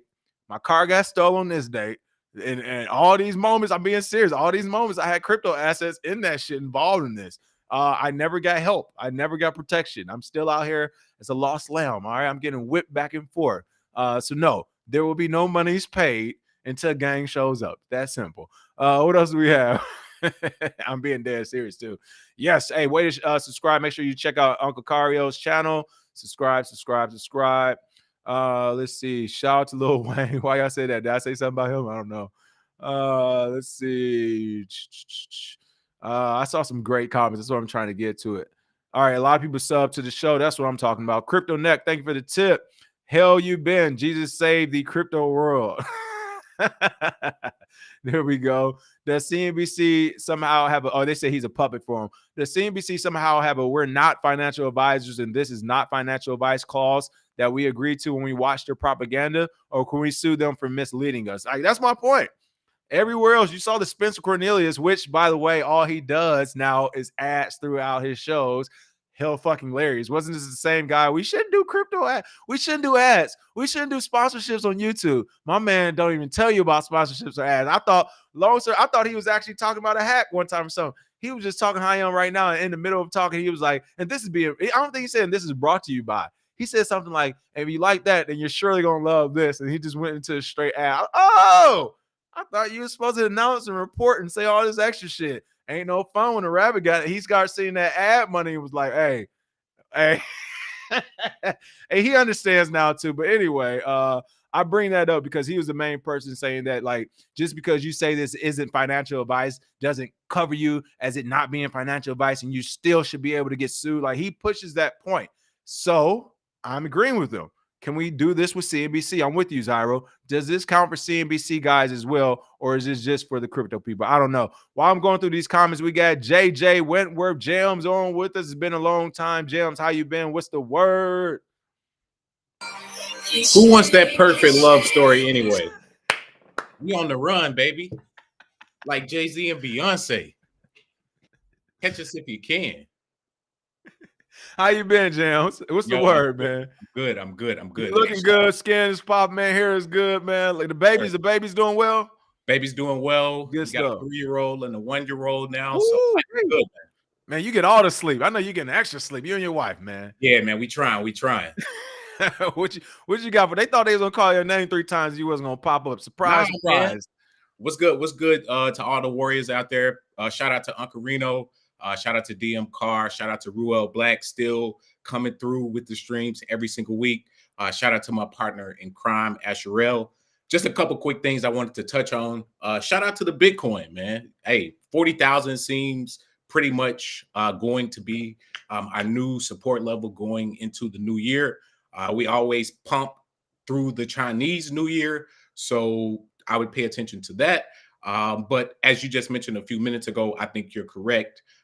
If you are a regular retail investor, probably not your time to be buying. As Jim Cramer definitely sold you short, your time was to be buying at 16.5 all the way to 20,000 and selling at 40,000. But hey, man, you can't win them all. Shout out to Ancorino. You were right, bro. You played the Hex game. Dump those gains over into Bitcoin. I think you were right there again, King. You definitely have to be consistent in what you do, but play DJing games if you want to. Last point, Richard Hart, my man has what's up with him? Yes, so a big week in Hex, the highest of stakes documentary released pretty much globally, and I actually watched it this week. I bought it on YouTube. It's on Amazon Prime. Wait, did you just tell me you bought it? You still supporting this? Yeah. I spent my $5.99. Listen, man, if it's on the internet, I'm about to watch it the same way I watch everything else. All right.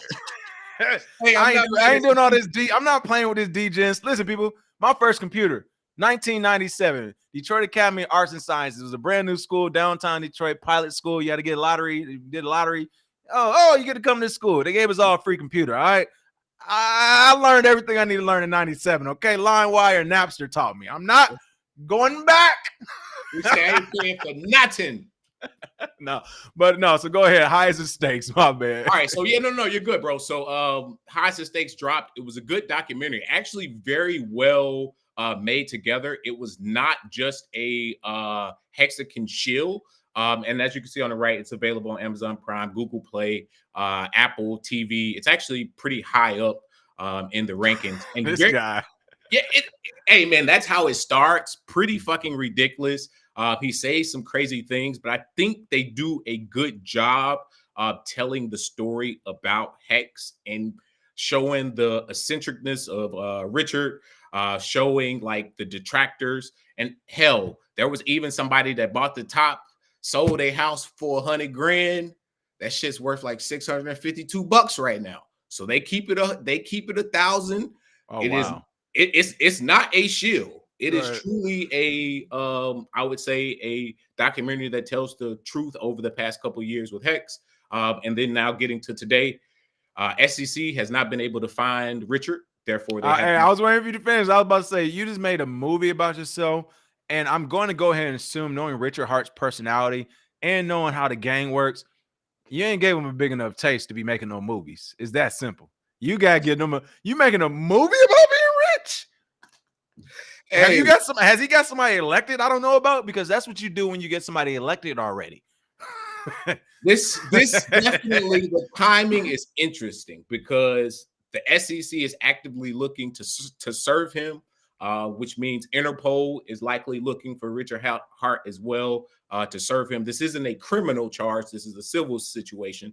So that does, lessen some of that pressure. But who knows what's going to happen over the next 3 to 6 months? Do they find him? Do they serve him? What does the U.S. government, the judge ultimately say? Why can't you serve this guy? If you say he's in Finland, you should be able to locate him. So we'll see what happens there. Talk about price for a second. Pulse chain is actually below the sacrifice phase. So if you sacrificed and waited 2 years, hell, you could buy your same bag for 50% discount today. Wait, just so I understand, because you said it fast. Is this a bad thing or a good thing? It depends. Because well, you said it's just 50% less than the sacrifice price. Absolutely. Oh, so people who didn't sacrifice can get in still now for lower. Exactly. They can get in lower than those who sacrificed. Now, the only benefit of having sacrificed is you were able to trade pre-ratio, pre-prices. So if you had Pulse in your wallet, you were able to trade before ratios and scoop up additional PRC 20s or dump those. But price-wise, Pulse Chain is below the sacrifice phase. Hex on the Ethereum side, down like 98, 99%. Pulse Hex seems to be the predominant one. So I'll say not a pretty time in the for the Hexicans.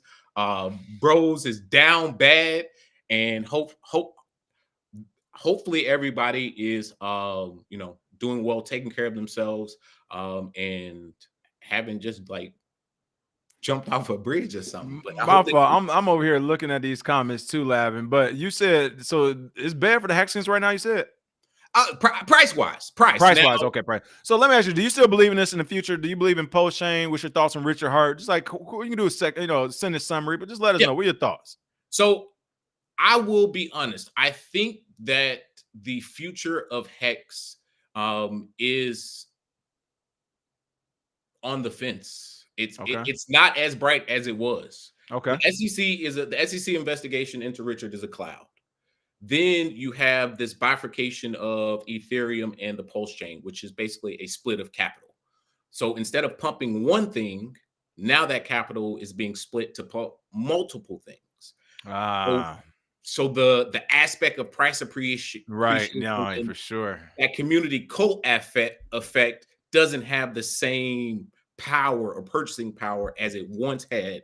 Now that economic buying power is split between two chains. Now, do I still believe in the principles? The last thing I'll say about Hex, Pulse Chain did go fully decentralized. You can now no longer on the World Wide Web access PulseX or Pulse Chain. You actually now have to download the IPFS and host it locally on your computer to run. So that's another net negative for adoption, because your average retail investor has no idea how to download and run a decentralized exchange on their actual own computer. I did it the other day. It didn't take me long to download the bridge funds over, but you do now have to run it on your own desktop, and it is no longer hosted on the World Wide Web. There it is. Sorry. Hey, listen, the movie keeps getting interesting for sure. I will say shout out to Richard Hart for having big cojones, because like I said, or just maybe he either has, or a little bit of combo of both. Big cojones and not being mean when I say it, but like the pea-sized brain or something, or a big brain and big cojones. The only reason I say it is because, again, I hope you took care of the gang before you made a movie, because, oh my God, if you didn't, they still probably won't arrest them. But the funds better be there. If they come and knock and they like, hey, we're going to just give us a cool 10 mil, you're good to go. He'd be like, man, I'm only down to 8. Now we got a problem. But if he'd be like, hey, I got you on 13. Take an extra 3 for y'all. It's Christmas. If he can break them like that, then he's good to go. I'm not even worried. But if and when they officially ask if there's anything else but a full-fledged cooperation, I'm telling you now, they about to shake them upside down and get them Sonic coins up off them. It's happening quick and fast, and it's going to be super aggressive. And when I say make an example, you made a movie? Oh, boy, they about to listen. You better have that boy's money. That's all I know. Hey, you're spot on. The movie actually is a good watch. I will say, for a crypto documentary, a good watch. But he is thumbing his nose at the system. He continues to tweet every day. So damn, I mean, he hasn't stopped tweeting. He's doing his normal routine online, and we'll see what ultimately happens. And shout out to the comment section. I see KB says this dude's still talking hex. Hey man, come over to Crypto and Down on Tuesday nights. We talk everything, not they just talk everything on Crypto and Down for sure. And PFC Wells, I hope that he's enjoying it. But hey, King, one last thing for you, bro. Hey man, you were right. The people got to give you your flowers over the last couple years, calling out the scams, even just being transparent on Hex. I think it's important that you get your flowers for the objective approach that you bring, because a lot of the warriors have been saved thousands, if not millions of dollars from the advice that you come and provide for free, because y'all people ain't paying him and he ain't got to wake up every morning and do this. So just want to give you your flowers, bro, and say shout out to you for being consistent and showing up and doing it for the people, man. Hey, well, much appreciated. And then to keep it real too, shout out to you because you did call Hex at low points. And again, I made money off it. I didn't sell it in time, but like I said, I jumped in with everybody. I was like, we're gonna talk about, I'm gonna jump in. People like Oncario, of course, Uncarino, excuse me. I'll keep messing it up. I don't know why I want to say like that. Uncarino, of course, like he said, he made some, he sold out of it. So there are definitely people on this channel from listening to you made some money. It was just about when they decided to sell out. So again, that's that personal responsibility, people. You do got to remember, if you get into some of these projects, you got to sell when you get the profit. They're not for forever, but definitely appreciate that. Have a good weekend, man. It's always good seeing you. Crypto and Down Tuesday nights, Jams, and of course, Astra L. They've been killing it, man. Great episodes. They're going to everything from political, crypto, AI, Web3. I mean, they're talking about. So make sure you check them out right here on this channel as well. Yes, sir. Smoke some bit. There we go. All right, later. Yes, sir. All right, cool. All right, let's get back to some stories. Like I said, I knew this would be a 2-hour show. It looks like I'm right on time, too. I still got plenty of stories. All right, here's the next rant in person I'm about to rip into. Bitcoin critic ECB Chief Lagarde says her son ignored her. Lost money on crypto is being reported. All right, I'm not going to go too crazy with the story or take too much time. Why? Because it makes no sense that she would say this just for cryptocurrency. Like, it can't happen with anything else in the world. I mean, how many of you all have kids who are trying to play a sport they're no good at? Or they're trying to live a street life or a criminal life that won't work out? Or they're trying to do something essentially that you, and as an adult or a person with experience, know from experience that, hey, no matter what you do and how you do it, the chances of this working out are going to be low. Not saying it's not going to work out. We're saying the chances, the percent is low on this thing here, okay? I say all that to say Christine Lagarde is making the big deal about her son losing money in crypto like it can't happen in any other industry if you're inexperienced or don't know what the fuck you're doing, okay? Let's get to it. Yeah, today's a profanity-laced day. I'm going to go ahead and say it. European Central Bank, an hour and a half later, hilarious. European Central Bank Chief Christine Lagarde reportedly said her son ignored her warnings against crypto investments and lost about 60% of his money. I mean, he's still 40% higher than a lot of people, to keep it real. So he isn't that bad. But ECB, European Central Bank President and prominent Bitcoin critic Christine Lagarde has shared a family story about unsuccessful cryptocurrency investments, according to a report from Reuters. And really quick, I want to point out that stories like this, all they do for me is give me firepower. So you're saying, what I just say like 30 minutes ago in the show, what I pride myself on being objective about things in life, not just crypto. In life, I try to be super objective. So I'm not getting in my feelings or none of that. I'm just looking at this from like, all right, person A said this to me, I said this, or this happened, that happened, whatever. What's right, what's wrong, what's factual, what's the fact? I don't care how I feel. What's the fact? I saw a meme the other day. People have been talking about there's 8 billion people on the planet and they were all birthed by women. And people were arguing under the meme. And then like one of the main people was like, look, the point is that no matter what you argue, this is just a fact. It's just a fact. The fact that people are arguing about the fact that the 8 billion people were born from a woman is absolutely ridiculous. But it was an argument nonetheless. I say that to say This is something I will push not to only ouster her from her position, but definitely how she regulates and presents cryptocurrency should be taken with a grain of salt. Why? You're using your personal anecdotes of what happened with you and your family to determine what the entire market is going to be. Are you kidding me right now? Like, is that really what we were doing? My mom made me some eggs for breakfast. They got me sick. We shouldn't eat eggs as a people, as a species. Like, would you not look at me like I am on the short bus? This is literally what she's saying. My son, who has no expertise, technical or otherwise, in this space, who doesn't even know how to read traditional markets at all in general, lost 60% of his money in crypto. And as the ECB chairman in chief, I feel the need to report that to the world as if that is a sign that crypto is no good now, because my uneducated, ill-informed son didn't know what he was doing. We all don't know what we're doing. This is what I'm talking about. This is literally the European Central Bank president saying this. The highest of the highest positions is using anecdotal evidence from their personal family happenings to dictate regulation and what they think the market should be. Fucking insane. The fact that these people do this with such confidence, like, God don't make mistakes. I'm not supposed to be near these people because I could never be their contemporary and just sit there and have them say that statement and sit back like it was okay. I will, and same with Elon Musk and the Bob Iger. Bob, are you trying to literally like blackmail and like just gate guard an entire company because they said something you don't like, bro? I mean, is he actually acting on this? Is Elon creating? Is he building gas chambers? Is something I don't know over there? Like, you know what I'm saying? How many presidents have been racist? You don't see black people not participating in America anymore because it's like, oh my God, the president says these mean things about us. I can't continue with my life. Don't vote. Don't do anything. It's like, what are we doing? What are we doing? The ECB president is telling us about her son and why crypto didn't work for him and why it wouldn't work for us. That's what I'm telling you right now. Lagarde told students at a town hall in Frankfurt on November 24th. And again, this is my point. Whenever they're making these comments, they don't make them around anyone who would challenge them. They make it around people who are just going to nod their head and okay it.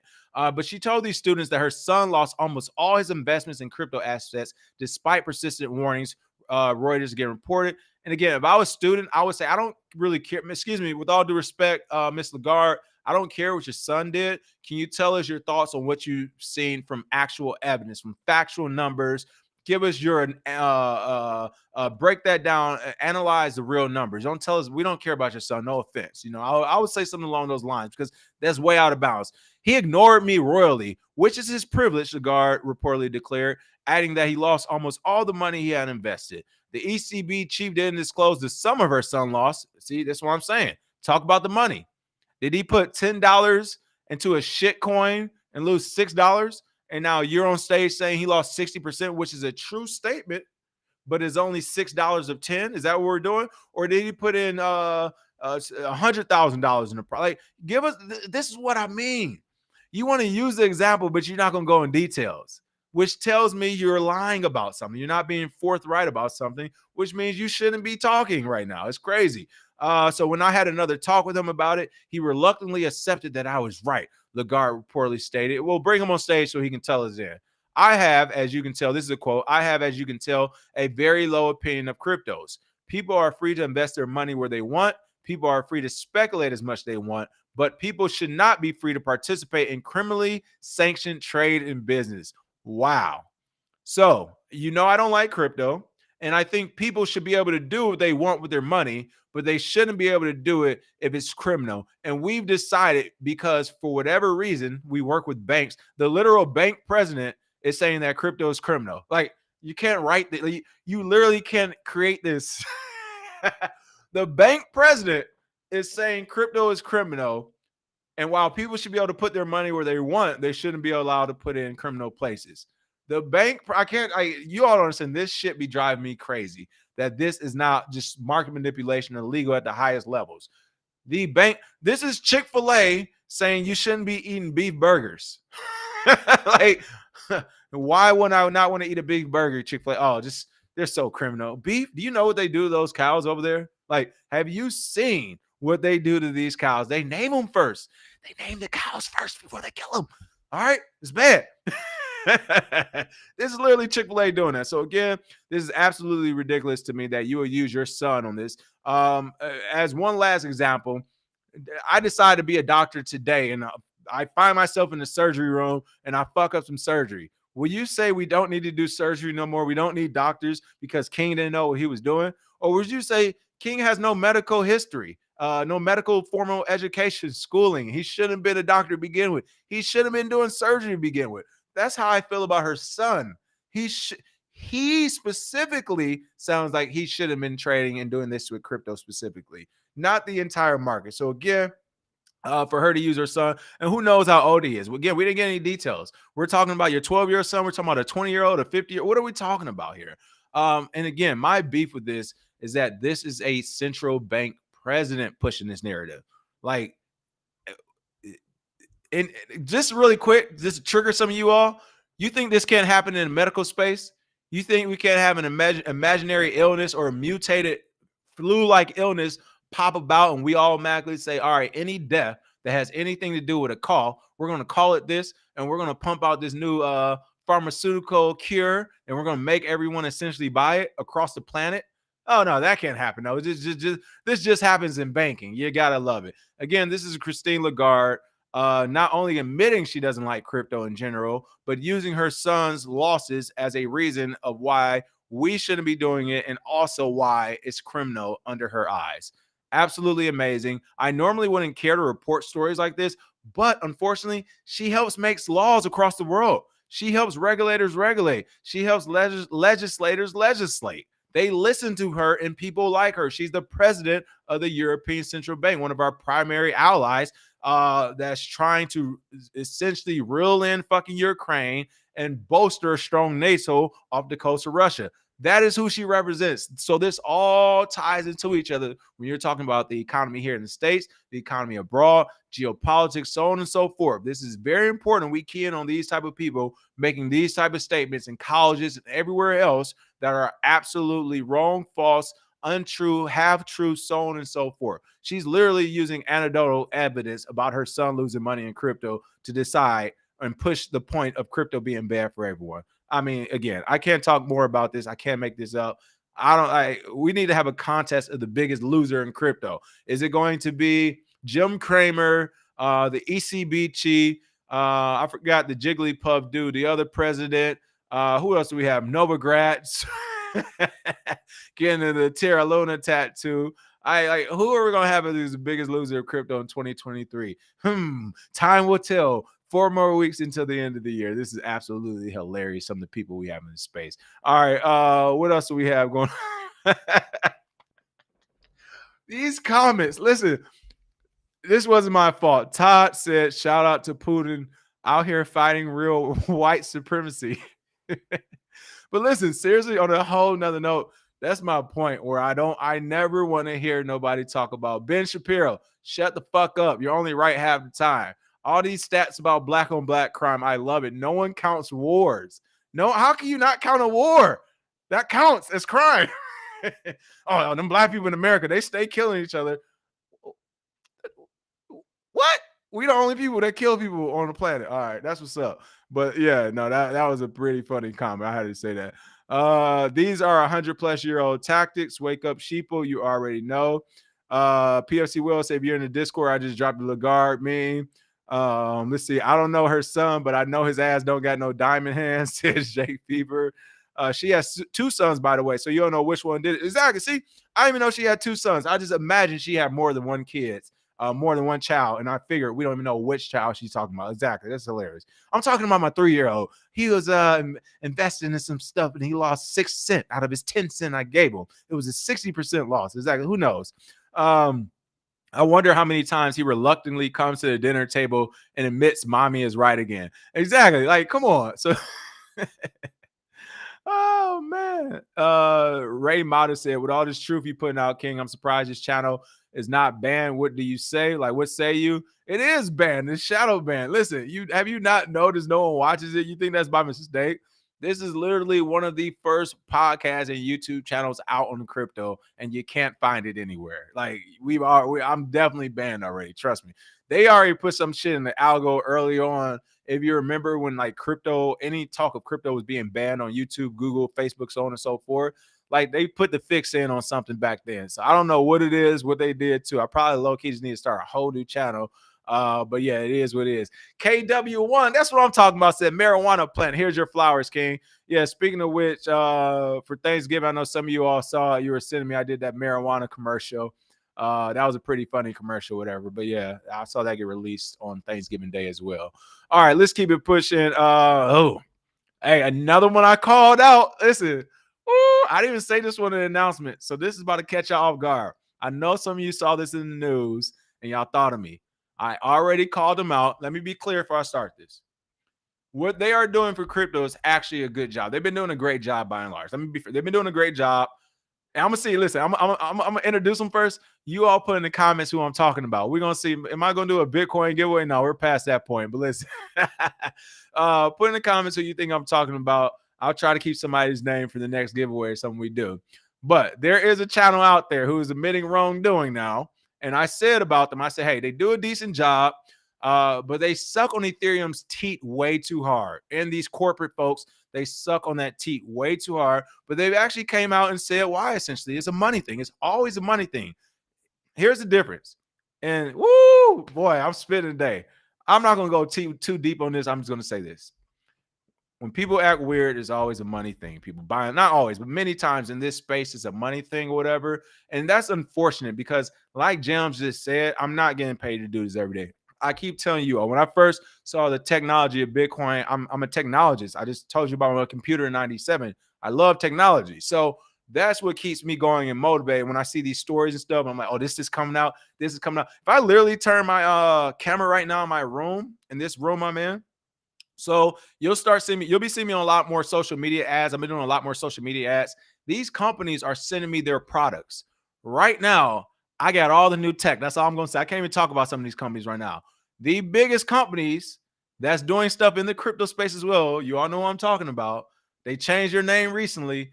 They're sending me their newest products, all right, to test out. All tech. All right, y'all know what I'm talking about, okay? If you're watching the YouTube, you can kind of guess what I'm talking about. I'm getting everything new right now. I'm not paying for shit. They pay me to do all the ads and stuff, okay? I'm making this point to say that this company here, they were doing a good job. They're going after competitors, or they made the point that they weren't getting paid right, which is why they strayed off course a little bit. And I've seen this as well, but it's unfortunate because that's not the reason you should be in this space. I do not trust people who are only in this space for money, because they will do what this one company. Oh, there we got the winner. There we go. They're going to do what this company was doing, and that's change the way they operate, change the things they talk about, change the projects they pick as winners, all in the face of money. Now, I get it.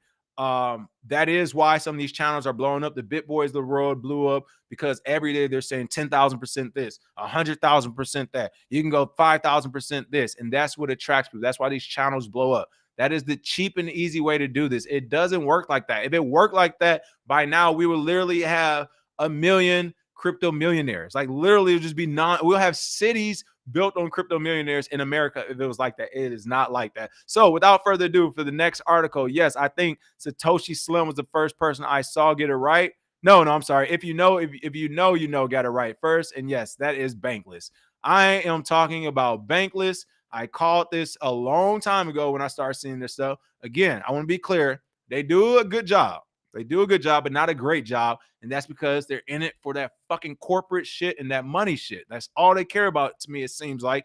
And again, they do a good job dissecting stuff and talking about some of these projects and in ways to make money as well. They call out a lot of airdrops ahead of time. I do not want to down them on that. They do a great job on that. But where they made their mistakes was chasing the corporate dollars, only chasing Ethereum projects, only chasing corporate dollars and figuring out money. And to their credit, at least I would give them, they're correcting their mistakes. And they've also come out and said, I think it was an email, because I get their emails. They came out and essentially said, yeah, the reason why we're doing this is for money. you guys don't support enough. If you want us to not ever do this again, you need to pay us more. And that's when it gets to that slippery slope, because now you're telling your audience, your supporters, that, yeah, if you don't pay me right, I'll do some grimy stuff. But if you do pay me right, I won't. And it's just like, I don't know. Again, but Bankless controversy forces founders to burn tokens and separate from DAO.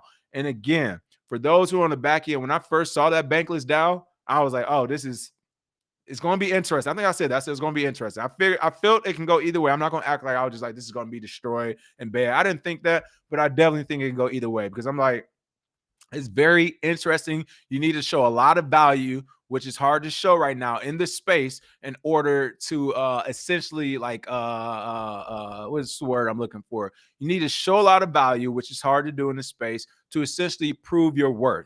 Especially when you're talking about DAOs and things like that. So this was kind of crazy to see. But again, this is Bankless we're talking about. Let's go ahead and get into it. The co-founders of crypto media Bankless are seeking to separate their brand from Bankless DAO 2 years after its launch.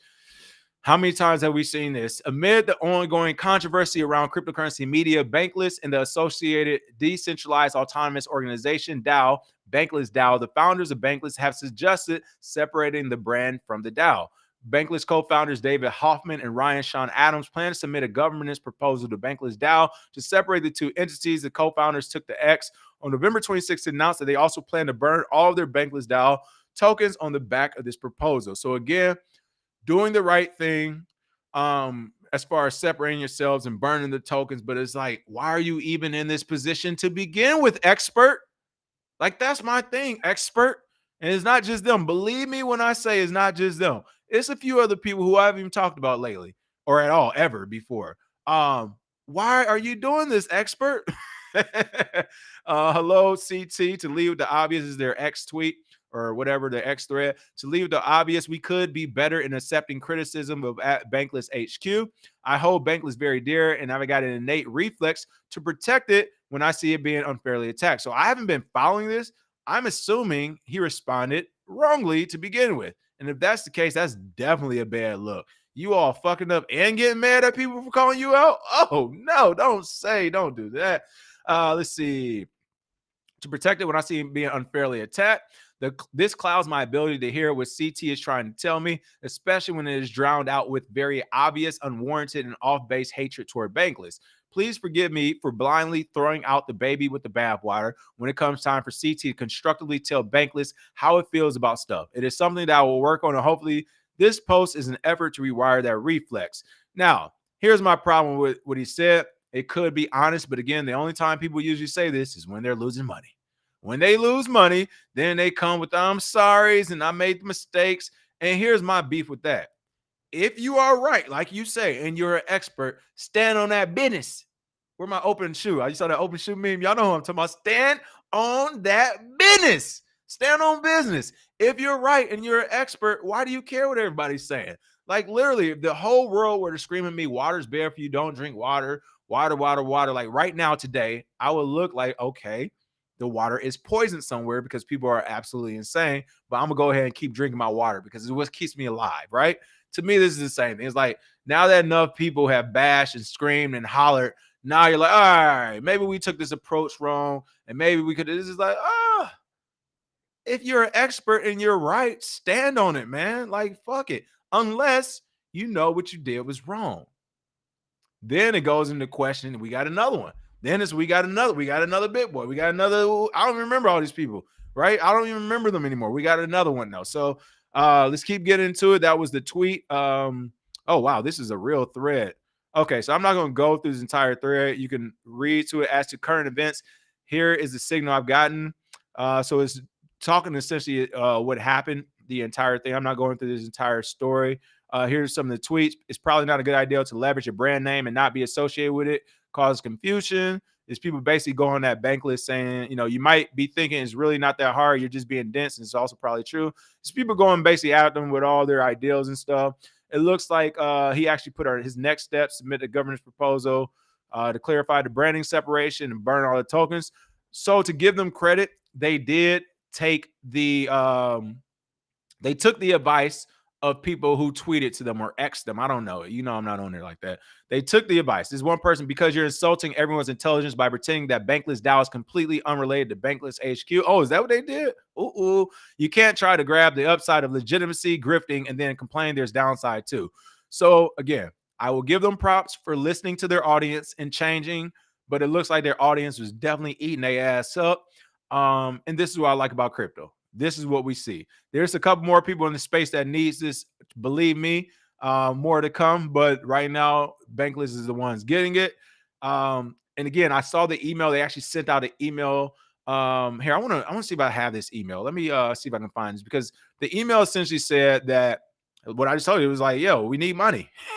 And they was like, if y'all can't give us the money, we got to do things like this, which is why we did things like this, which brings me back to my original point. So you're willing to compromise your integrity for money, and yet you have the masses following you as well. I called them out super early on as well. I called them out when I was seeing them. The only thing that bugged me about them was how hard they were writing for Ethereum and the corporations that were backing Ethereum. To me, it was just like don't sell me a shit sandwich and tell me it's a burger type of deal. Like, bro, I get it. Just say you're here to make money. Tell people we're not doing all this crypto technology shit. Yeah, we'll talk about it in an effort to make money. Keep it plain and simple like that. We're here to make money. But instead, you're pushing it out like, oh, we're here to learn and do this. And it's like, eh. And again, they've done so much great work. So I don't want to just down them, out them. They're definitely not out, but there's definitely some integrity issues behind the scenes going on there for sure. Really quick, I'm gonna go to my email, see if I can type in this bank list and see what they put. I can just read it out loud. Let's see. Hold on. Bank list. Where is it at? Oh, they put that at the bottom really quick. Goodness gracious. All right. I don't think I saved. I might have deleted it already. But if I find it, I bring it. But like I said, that's essentially what they said. They're like, hey, we don't want to do this. We didn't even really want to do the DAO, but no one paid. Like, it's essentially the same thing Jam said. They was like, hey, no one's paying us for our work. We're doing this for free. So they was like, if you want to support, they're like, you can get a year subscription or 2-year subscription, which is like $5 a month or $15 a month, whatever it was. But they're like, if not, then yeah, we have to figure out ways to make money. That's essentially what their email says. So again, I understand. Believe me, I've been in this space for years now. I've been through how many bear markets? Like, I've not had money at times too in this space, people. That don't mean all of a sudden I'm about to go on the West Highway and lay on somebody's couch and say, bless me up. No, it's called digging in, going to work. And it's called also being grateful for what you have. Do you have a hot cot? 3 hots in the cot? Can you eat? Can you find a place to sleep? Do you have clothes? All right, those are the main things in the world that need to be taken care of. All this other shit is extra. Like, stop getting confused. I love going back home to Detroit, back to the east side where I'm from, to always ground me and remind me what could be right now, where I could be at, how I could be trying to survive from a real standpoint of people actually out to get you, things that you can't control, and not having money all at one time. Like, I'm blessed not to have that. So I'm not getting caught up on, oh, the last 2 years has been a bear market. I wasn't able to make my nut. I couldn't get my money. I can't go party this summer. So what, bro? Like, there's so much more to like. Go to a park with a pretty girl. What's wrong with y'all? Y'all are psycho. Not just people in crypto. The government too is fucking psycho right now. But yeah, y'all need this. I'm gonna give it to you. All right. Let's see what else we got going on. That's Bankless. It's unfortunate. They are going through it. I do not think this will be the end of them. They have way too much quality content, to be real, and they have made a lot of people. They've allowed a lot of people to make money off the strength of their airdrops. I'll definitely give them the airdrops. They have called out a ton of airdrops beforehand. So this isn't even like a promotion for them or anything. This is to give them a pat on the back. I don't even know these people. They've done a decent job. However, like I said early on, I did see the holes in the defense and the offense, and that was the money grabbing stuff, and it came out to be a real hole. Now we're actually seeing it. So again, I think they'll bounce back. They probably will not ever be the same, at least for the next year or two. Probably once the bull cycle fully commences, then they'll get a lot of that traction back, because you'll have all these noobs who don't know any better. But as it stands right now, I think they definitely kind of like shaking up their primary audience, because they're like, oh, here, y'all willing to do some goofy shit. Y'all willing to do something goofy for some money. So fix that, Bankless. Y'all been doing a good job. Keep doing a good job, man. It's crazy to see that. What else do we have in the comments really quick? Instant gratification is a drug. You already know it. Talking about that stand on business. You already know, JJ. Yeah, Omax said at the end of the day, just follow the money and take a piece when you can. Hey, people, that's like That's the best advice right there. Follow the money, take a piece while you can, people. That's some great advice. On that Morgan Freeman in the hard rain. We just want the money. I try to do a Morgan Freeman voice. I'm no good at that. I got to try it tomorrow. Yo, who else is here to make money? And again, yeah, there's nothing wrong with making money. I always say that there's nothing wrong with it. It's just it's a different strategy. It's literally a different paradigm and a different strategy from the people who are here for technology. If you're here for technology and long-term stuff, it's like, of course you'll make money. You're here early. If you invest in these things, it will come. But if you're literally here just for money, then you start to have more of a speculative mindset. And there's nothing wrong with that. You just have to know the difference, because again, we've had people come to the channel and be like, oh, like basically, I'm not talking enough about making money, basically. And it's like, well, this ain't the channel for you. I'm trying to give you a holistic view of what's happening in the market so you understand the market and you can decide what you want to do, versus me just telling you ways to follow the money. I'm not trying to be wrong and have y'all, oh, I lost my house because I went over here. Like, no, I'm not trying to be that guy. But for sure, there are channels that are about that. And even in the Discord and stuff, like, and there's other smaller channels that talk about it on our platform as well. But definitely that's not like the end all be all. You got to be careful. What else do we have going on? All right. Next story up. My goodness. Tornado Cash is back in the news. Tornado Cash falls, token falls 57% after Binance announces delisting. We're really not talking about Tornado Cash token. We're talking about the delisting. And this is why it's a problem when these regulators regulate and they're trying to get in. In a perfect regulator world, i.e. a banker's world, every exchange should be regulated. It should be centralized. There should not be any unhosted wallets. You know, your own personal wallets. All wallets, like bank accounts, should be through a third-party centralized service through a private person who's actually your peer. So essentially, you're asking a guy you go to school with, you're not even that cool with, to hold all your crypto. That's what the government wants you to do. A guy you're not cool with, you don't know that well, they want him or her to hold all your crypto, and for us just to blindly allow it. So if that's not happening, they're not cool with it. Their first target has, of course, been Tornado Cash, since you're allowed to mix Bitcoin and cryptocurrencies and essentially obfuscate whose crypto is whose, so it can't be traced or tracked. The government, of course, don't like that. They've been arresting those developers for exercising their free speech of creating code. They've been arrested for creating this already, and now they want to take it a step further. They got Binance under the thumb. Binance agreed to the fine. And what? Oh, I was right again. What did I tell you? Next year is official. I'm gonna start keeping a tracker. All right, I said I'm going to do it. I haven't done it. I'm keeping a tracker next year because I guess right too much. Didn't I just say the other day that CZ was stupid for bowing down because this was just the beginning? Did I not say it? I said this was the fine was just the beginning. Now it's gang time. Now they know he weak. He got no backbone and he got no country. Was I not talking about The Wire? Okay. First, it was the fine. Now all of a sudden we want you to delist the list of tokens. What's on the list? One token, Tornado Cash. Start with that one. It's not going to end. And this is going to happen with every other exchange once the United States gets it under its thumb. You are going to list the tokens we tell you, and you're going to delist the ones we tell you. Oh, and by the way, before you list that token we tell you, don't do it. Don't do it on your own. We're going to tell you exactly when to do it. Why? Because we have to make sure Pelosi, Warren, Elizabeth Warren, and we got to make sure all these other politicians in Congress and Senate, they have a chance to go in on these tokens first before we do list them on these centralized exchanges we're regulated. Because we haven't seen that happen in the stock market already. Crypto is going to be so different.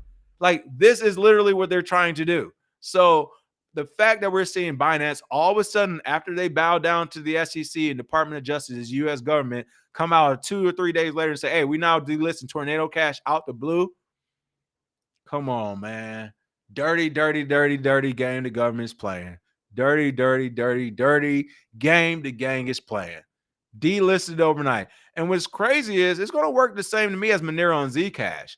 Just because you delist the token, while it may drop its value since it's not as liquid, it doesn't drop the value of the actual project. As long as Tornado Cash keeps chugging along and keeps working, it's going to keep working regardless of the token price. A, and then B, I haven't used Tornado Cash, but unless you actually need the Tornado token to do transactions, not sure, you might, who knows, or if it were just in a reward, because you got to remember, a lot of these projects, they don't actually need tokens, people. They're adding, like, a lot of these projects could be their project with Bitcoin, but they're adding a token so that the project founder can become rich. Remember, everybody's trying to get rich. So Tornado, for example, I haven't used it, But if it works without a token, then there's no reason for the token. So it could actually drop. You all let me know in the comments. I haven't used it. But yeah, it's like if you don't need the token, you don't even need the token. Who cares what the price of the token is as long as the website works, right? But if the token is needed, so what that the Binance dropped it and the price dropped. If Tornado keeps doing their thing, they're around for another 2 or 3 years, that token price will gradually grow back to right where it is, because people like me will say, hey, the value's there, the project works, the token price just went down because there's one company that got taken over by the Department of Justice, United States Department of Justice, decided to delist it so they wouldn't piss off the gang. They didn't want to get a DP. They didn't want to get smacked around and beat up some more, so they just said, fine, we'll let it go. But that doesn't mean the value is actually lost. And so again, I'm fortunate to see. But yeah, they've officially bowed all the way down. That is Binance and CZ. And I bet he's starting to look at China like it's not too bad now, right? Every country has its issues. In China, from what I'm told, yeah, the government has your money, but essentially you're one with the government. Like that is the way that, like in the United States, money alone won't get you into the gang. I told you need to do something. You got military, firemen, police, what have you done? But in China, it sounds like money will get you into the gang. If you got enough, the government say we're going to take it, we own it, but we allow you to spend it. You just can't leave the country with it. China is a big ass country. Why are you trying to leave anyway? You got a great life over there, all right? You should have picked the team, but you didn't pick, and now you got drafted, my boy. And the team you play for now, oh, we put you to work. You don't get drafted and just get to sit. No, when you get drafted in the United States, your ass goes to Vietnam, all right? When you get drafted here or you're a reservist here, your ass go to Ukraine. This ain't no, I got drafted into the gang and we just sat around and played Call of Duty and stared. Are you out of your mind? No, hell no. Delist that shit. See, this is the United States doing a compliance test. Delist, we just want you to delist one token, Tornado. Boom, got it. All right, Uncle Sam did it. That was Uncle Sam being like, you saw that? Watch this. All right, watch this. What? Give it a month or two. Watch this. Give it 2 or 3 more months. We're gonna need you to delist 15 of these tokens. Actually, we just told me one last time. We don't want to talk to you about this. Just delist the tokens before it get real. And you're going to delist them tokens. Slippery slope, and now you're sliding. It's over. Binance is done. You wanted to play a game. You want to be regulated. You had $4.3 billion to give to lawyers to fight this, and you gave it to a government. Hey, I don't know. And now these same people want us to keep all our money on these exchanges. What? Are you out of your fucking mind? So what happens when all the exchanges get hacked and something happens and it's a national security thing and it's too big to fail, and the government says, hey, Americans, we need to keep all of your crypto in order to prop up every exchange, because if not, the global crypto market as we know it will fail. And it will be me screaming, so what? We're due for a retraction. The Bitcoin price is 150K. We're due to have an $80,000 dip. But the United States will shift it to say, no, taxpayers, we need to keep your crypto so that we won't have an $80,000 dip. We can keep it at 150K if we pay off these exchanges with your crypto to stop the dip from happening. You just won't get paid off it.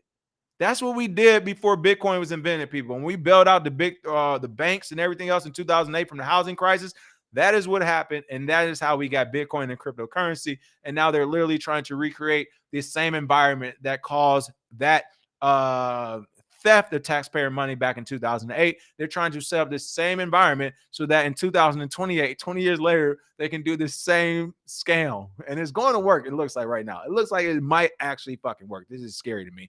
But as we know, Binance is under the thumb in the US, and every other exchange is going to be falling in place as well, or they're going to get slapped around as well. Again, the thing to do early on was for them to band together, because if one exchange has $4.3 billion, damn, Coinbase, if you ain't go public, we know we can get $4 or $5 billion off you. That's $10 billion to fight the American government in court, which they would not have obliged, because that would have been taxpayer money to fight back. Easy win for crypto. We're not even having regulator conversations until 2030 at the earliest at this point. But no. Oh, had to be a diddly neighbor. I gotta get my soundboard back. You had to be a Ned Flanders and give in, and here we are today. Oh my goodness, this is hilarious. Let's see. PFC Wells is funny. This man been lying with it for 2+ hours and ain't touch a drop of liquor, and he doing it for free. Yeah, hey, just hit that thumbs up. Seriously, people. Liking and sharing this video pays me because and shout out to YouTube. YouTube just unrolled the new brand thing now where essentially it's a database where brands can contact you so you don't have to find your own sponsors. But I know we haven't had sponsors on this channel lately. Literally the only reasons we have not had any is because I just haven't ran them. But believe me, right now, off the top of my head, from what I know, there's like a line of 80 different projects who want to do something on the channel, which I'm about to start rolling back into. But all you all need to do is keep hitting that thumbs up, listening to me, watch the video, or at least click on the link when I drop a sponsored video, just so we can get those numbers on there. You don't got to do nothing with it. Do your own homework. Half of them are weak as fuck anyway. We're just taking the money. They want to scam people. We're going to scam them. Okay. So half of them are weak. Do your own homework. But if you want to make sure I'm getting paid, just make sure you click on the video. You don't even got to watch it. Just get that quick view. Keep it pushing, especially on those sponsorship videos. I'll worry about the hustle on the back end. You guys are good. All right. I appreciate it. Let's see. Get your taste the way the feds do. Use this channel's insights to move before anyone else, and you'll keep frosting on your fingers. That is right. Hyben said, I'm on my third lolly cash out. More Bitcoin coming my way. Thanks to this channel, King. There we go. For sure. Let's see. What else do we got going on? Oh, thank you for the tip. Oh, Max. CZ is about to find out the hard way he is getting shanked. They're going to make an example out of him in SBF. He should have not come back to the USA. Exactly. Like, oh man, I get it. I do get it. But if you don't know any better, but he know better now. It's really the same thing that happened to Ross Ulbricht. They gave Ross a double life sentence, a double L.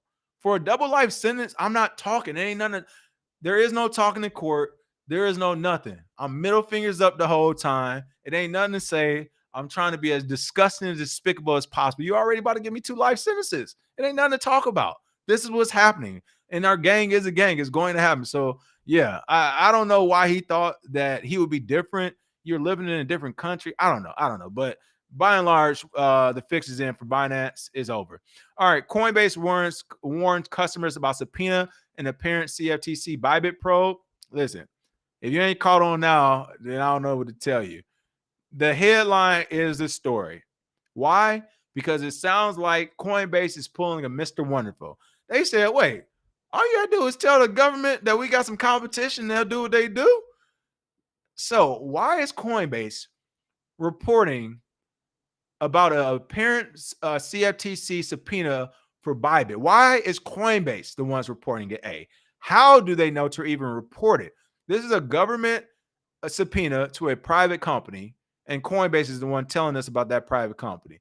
I don't know. I don't know. I'm at school and I say security is coming. I'm sitting next to like a drug dealer. Hey, security coming to talk to you, bro. How you know? Would he not be like, bro, how do you know my business? Like, how do you know they coming to talk to me about what's going on right now? Would I not be looking like a suspect to that drug dealer? Would they not start looking at me sideways? Did you say something to me? I'm thinking Coinbase dropped dime. I think they dropped dime on Bybit. Coinbase is clearing the board of competition.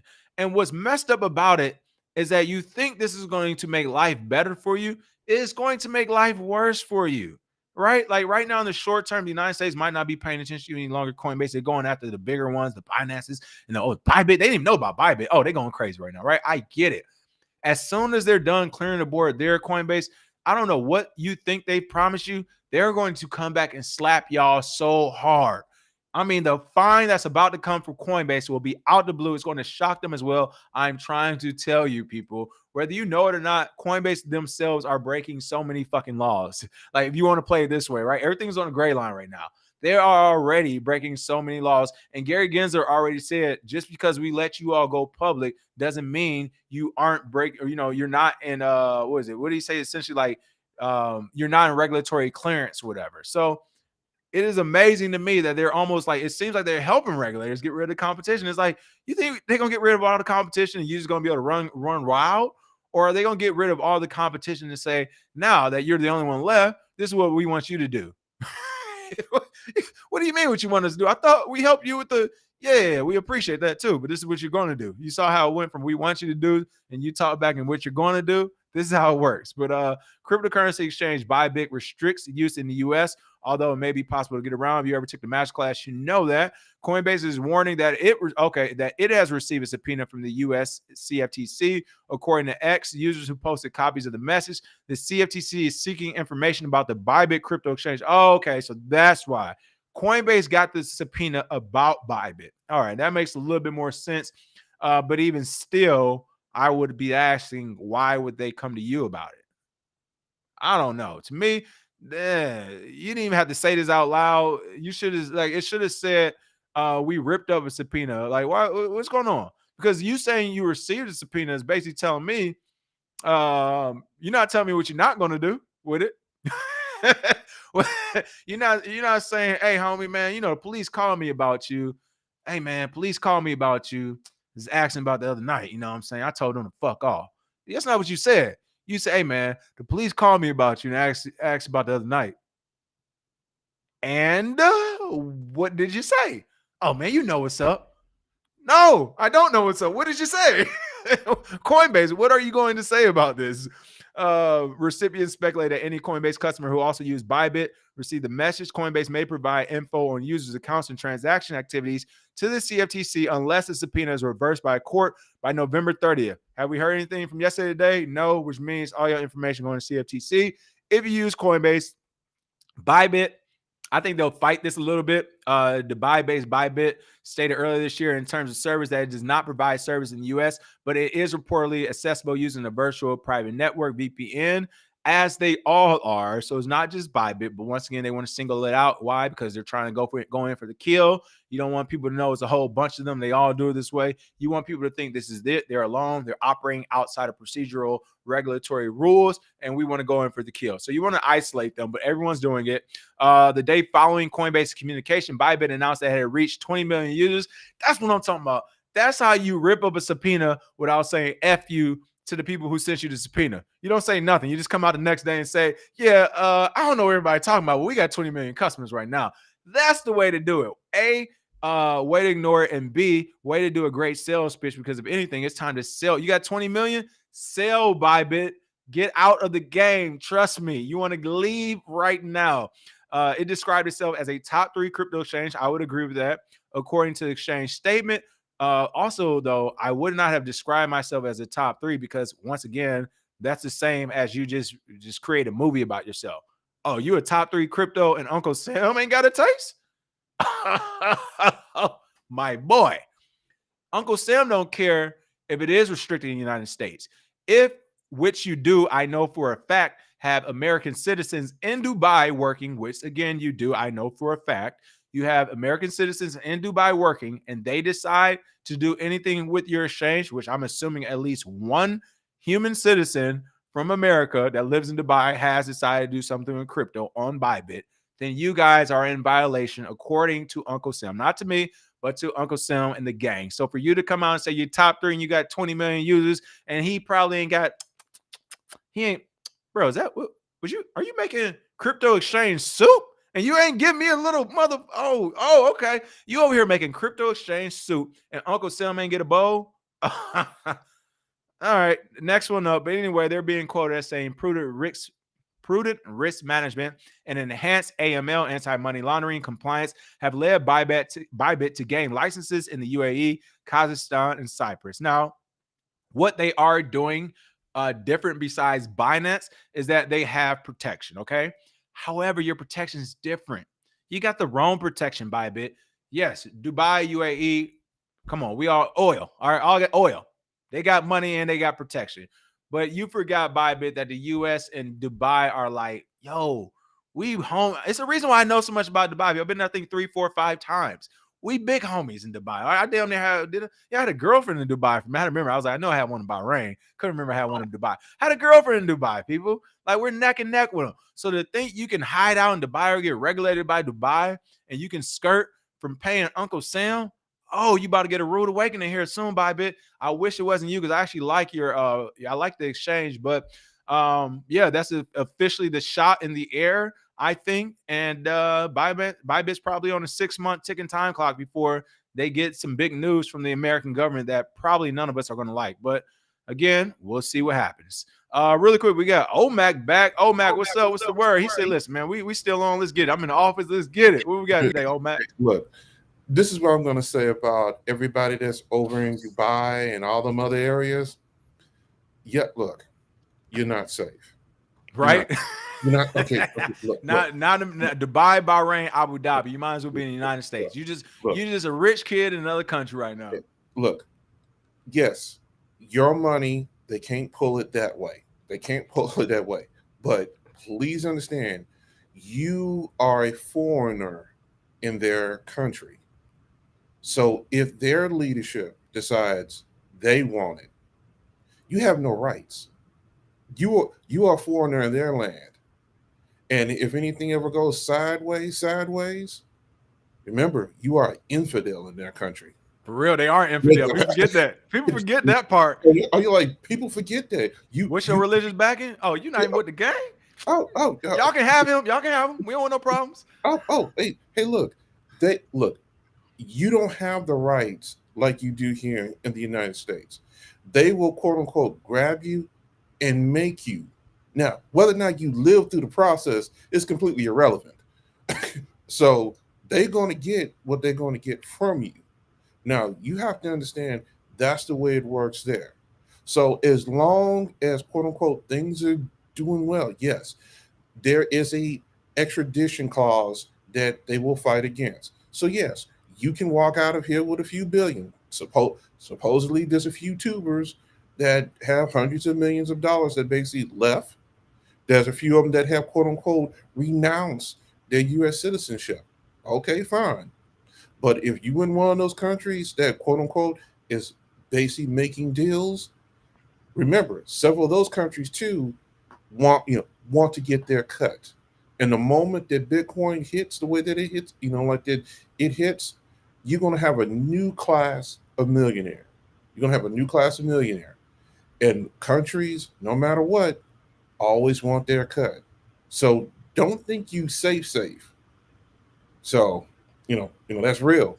That's real. There it is. I definitely believe it. Okay, PFC Will said he covered that OFAC story of the Russian lady who they tried to cancel her business there by helping her people move their capital. Oh, wow. Yeah. See? And again, that's where it's like, I see what these companies and projects are doing. They're trying to pick a side, but then try to pick middle ground. You can't, people. You have to pick a gang right now, which is why I make my affiliation known widely. I don't care. The main gangs, America, Russia, India, China, those are the main ones. Yeah, those are the main ones. Am I forgetting anybody? I think those are the main ones. You got some smaller ones. You got the Venezuelans, but those are like sets to me. Them like clicks. Them not ain't like official. On the whole Bitcoin Island thing. Okay, fine. You're gonna be that's a click. That's a little click right now. Okay, I'm talking about the people. I'm talking about the people who can pull you out from anywhere. Those are the only four. I put it like this. Those are the main four. Oh, North Korea. I thought North Korea. Those are the four places where if someone's in those places and that government doesn't want them to go, they're not going. Right. Put it like that. I'm only naming places to where if you align with the government or a group there and they don't want you to go, you won't go. It's only like 5 of them on the planet. The rest of them, you about to go. If you're anywhere else and one of those other 5 governments come holler at you, you're going. You're going to go. This happens. So I'm with you on that. Hey, look, the one thing I basically stress on this side of the fence is security and basically a level of discretion. If you do not do it the way it needs to get done, if you don't if you don't set up your relationships accordingly, you have to understand when the button, when somebody decide, all right, it's time, they coming. And when they come, that is not the time to then sit there and go, what do I do? Right. So you need to be planning way ahead. So some of y'all need to have some, quote unquote, some new relationships with other, quote unquote, groups, new relationships with other marketplaces. Look, if you don't do it now, when the time comes, and look, they're gonna get their cut. Now they're gonna get it. Oh yeah, look, like my sergeant used to tell us a long time ago, there's a difference between you holding your ankles in me making you hold your ankles. There it is. Hey, OMAC, appreciate that. I'm gonna cover these last two and get out. Appreciate that, OMAC. Until next time. Cheers, cheers. All right, last couple of quick ones, folks. This one, the story is in the headline, so I'm just gonna get through this real quick. But want to report on it. Genesis strikes repayment deal with parent firm DCG to end $620 million lawsuit. That's right. Digital Currency Group has over $320 million left to repay, according to Genesis, and the deal will see that remaining sum repaid by April 2024. That is all there is to cover on this. Why? Because, yeah, a deal has been made. They went to court. People, we talking about hundreds of millions of dollars. I'll report back on this in April of next year once that money's been paid. If not, yeah. Okay. Yeah. Listen, if they had the money, they have the money. Okay. So, like I said, that story was in the headline, but I did want to keep up with it. If you remember, DCG or Genesis, one of the two, is being sued by Gemini as well to get their money back. So to me, this is the start of that deal. If they can at least repay themselves, they can consider repaying someone else, though it would seem. So we'll see what happens with that. All right. And last, but certainly not least, Wormhole raises $225 million at $2.5 billion valuation. The protocol reached a total value locked of $3.8 billion at its peak. Let me start off by saying, too much money. Very simple. I'm covering this article because, like, while it's a good news story to see this type of money and capital still coming into the space, I've said it time and time again, especially for new projects, which I consider, I mean, honestly, if you're 3 to 5 years in, honestly, technically Bitcoin is still in beta because it keeps switching so much and keeps doing things differently, and we keep building. These projects, crypto and Bitcoin, people, I won't say for forever, but for the most of their lifespan, especially early on, let's say the first 10 years, they're going to be in beta, super beta. Why? Because people don't even understand this stuff. So a project that's 3 to 5 years old to me is still in super beta. And when you're in beta, you do not need billions of dollars. Like they shouldn't have $3.8 billion locked in. Now, literally next week, if we cover Wormhole and somebody hit them for $2.8 billion, don't say nothing. It shouldn't be that much money locked in right now. Cross-chain protocol Wormhole has secured a $225 million investment at a valuation of $2.5 billion. Excuse me, that's a valuation then. Right, that's not the actual money, but still, the $225 million. Do you really need that as well? According to the November 29th announcement, the investment round was led by Brevin Howard, Coinbase Ventures, Multicoin Capital Group, Jump. I don't know why I can't talk. Multicoin Capital, Jump Trading, Parify, Dialectic, Borderless Capital, and Arrington Capital. The Wormhole Foundation also announced the launch of Wormhole Labs. I mean, have we not heard all this before? Which the company said is an independent technology company that specializes in building products, tools, and reference implementations that help grow cross-chain activity and development. Wordsuit currently is blockchain to blockchain comms tech is used to bridge assets, power Oracle data feeds, and transfer NFTs. It launched in 21, has since facilitated over 35 billion in transactions. Developers claim that the protocol processes over 2 million cross-chain messages across more than 30 chains every day. Oh, my bad, it already happened. I knew I heard his name before. In February 2022, Wormhole was hacked for more than $321 million via an unauthorized minting glitch on its Ethereum Solana bridge. Like I said, 3 to 5 years, you don't need that type of money. So they already were hacked. Shortly after the incident, venture capital firm Jump Crypto pledged to replenish more than 320 million funds lost during the hack. Because, like I said, why do right when you can fail up, right? You can create a DAO and then dissolve it. You can create a cryptocurrency and then say we're going to move over to an algorithmic project and start buying Bitcoin. You can create an exchange and then use the money that you get from the exchange and then send it to your own trading fund and start buying politicians and the houses in the Bahamas. You can make movies after you take sacrifices of people's crypto. Like, I can go on and on and on, and you still get a second chance with these people. For the life of me, again, don't get it. You got hacked for $321 million, and you have a firm saying, don't worry, we'll give you another 320. If that's the case, they all need to be investigated. What did y'all hack yourself and do? Is this insurance fraud? What's going on right now? Like, y'all out here burning $600 million. Don't even give me a whole million. Give me $500K to use on marketing at this point, because all my money moving forward is going toward marketing. Give me $500K to move to marketing right now, and we'll see what I can bring back. Since y'all out here throwing money at literally they're just throwing money down a wormhole. Slap my knee. I'm telling you, I'm on fire today. All right. We're officially at 2 minutes, 2 hours and 33 minutes. I said it'll be about 2 hours. I went 30 minutes over. Oh, well, today was a good show. Happy Friday. I missed this week. This is why I want to make sure I had a long show again for next week. Those weapons people heard me, so I will be flying around Monday, Tuesday, Wednesday. I'm shooting Thursday, Friday. I shoot the following week. The next 3 weeks, I'm shooting like crazy. Hollywood wants me for the year is over with to get to a strong start next year. Shout out to Hollywood too. They've been taking care of me, so I'll give them a shout.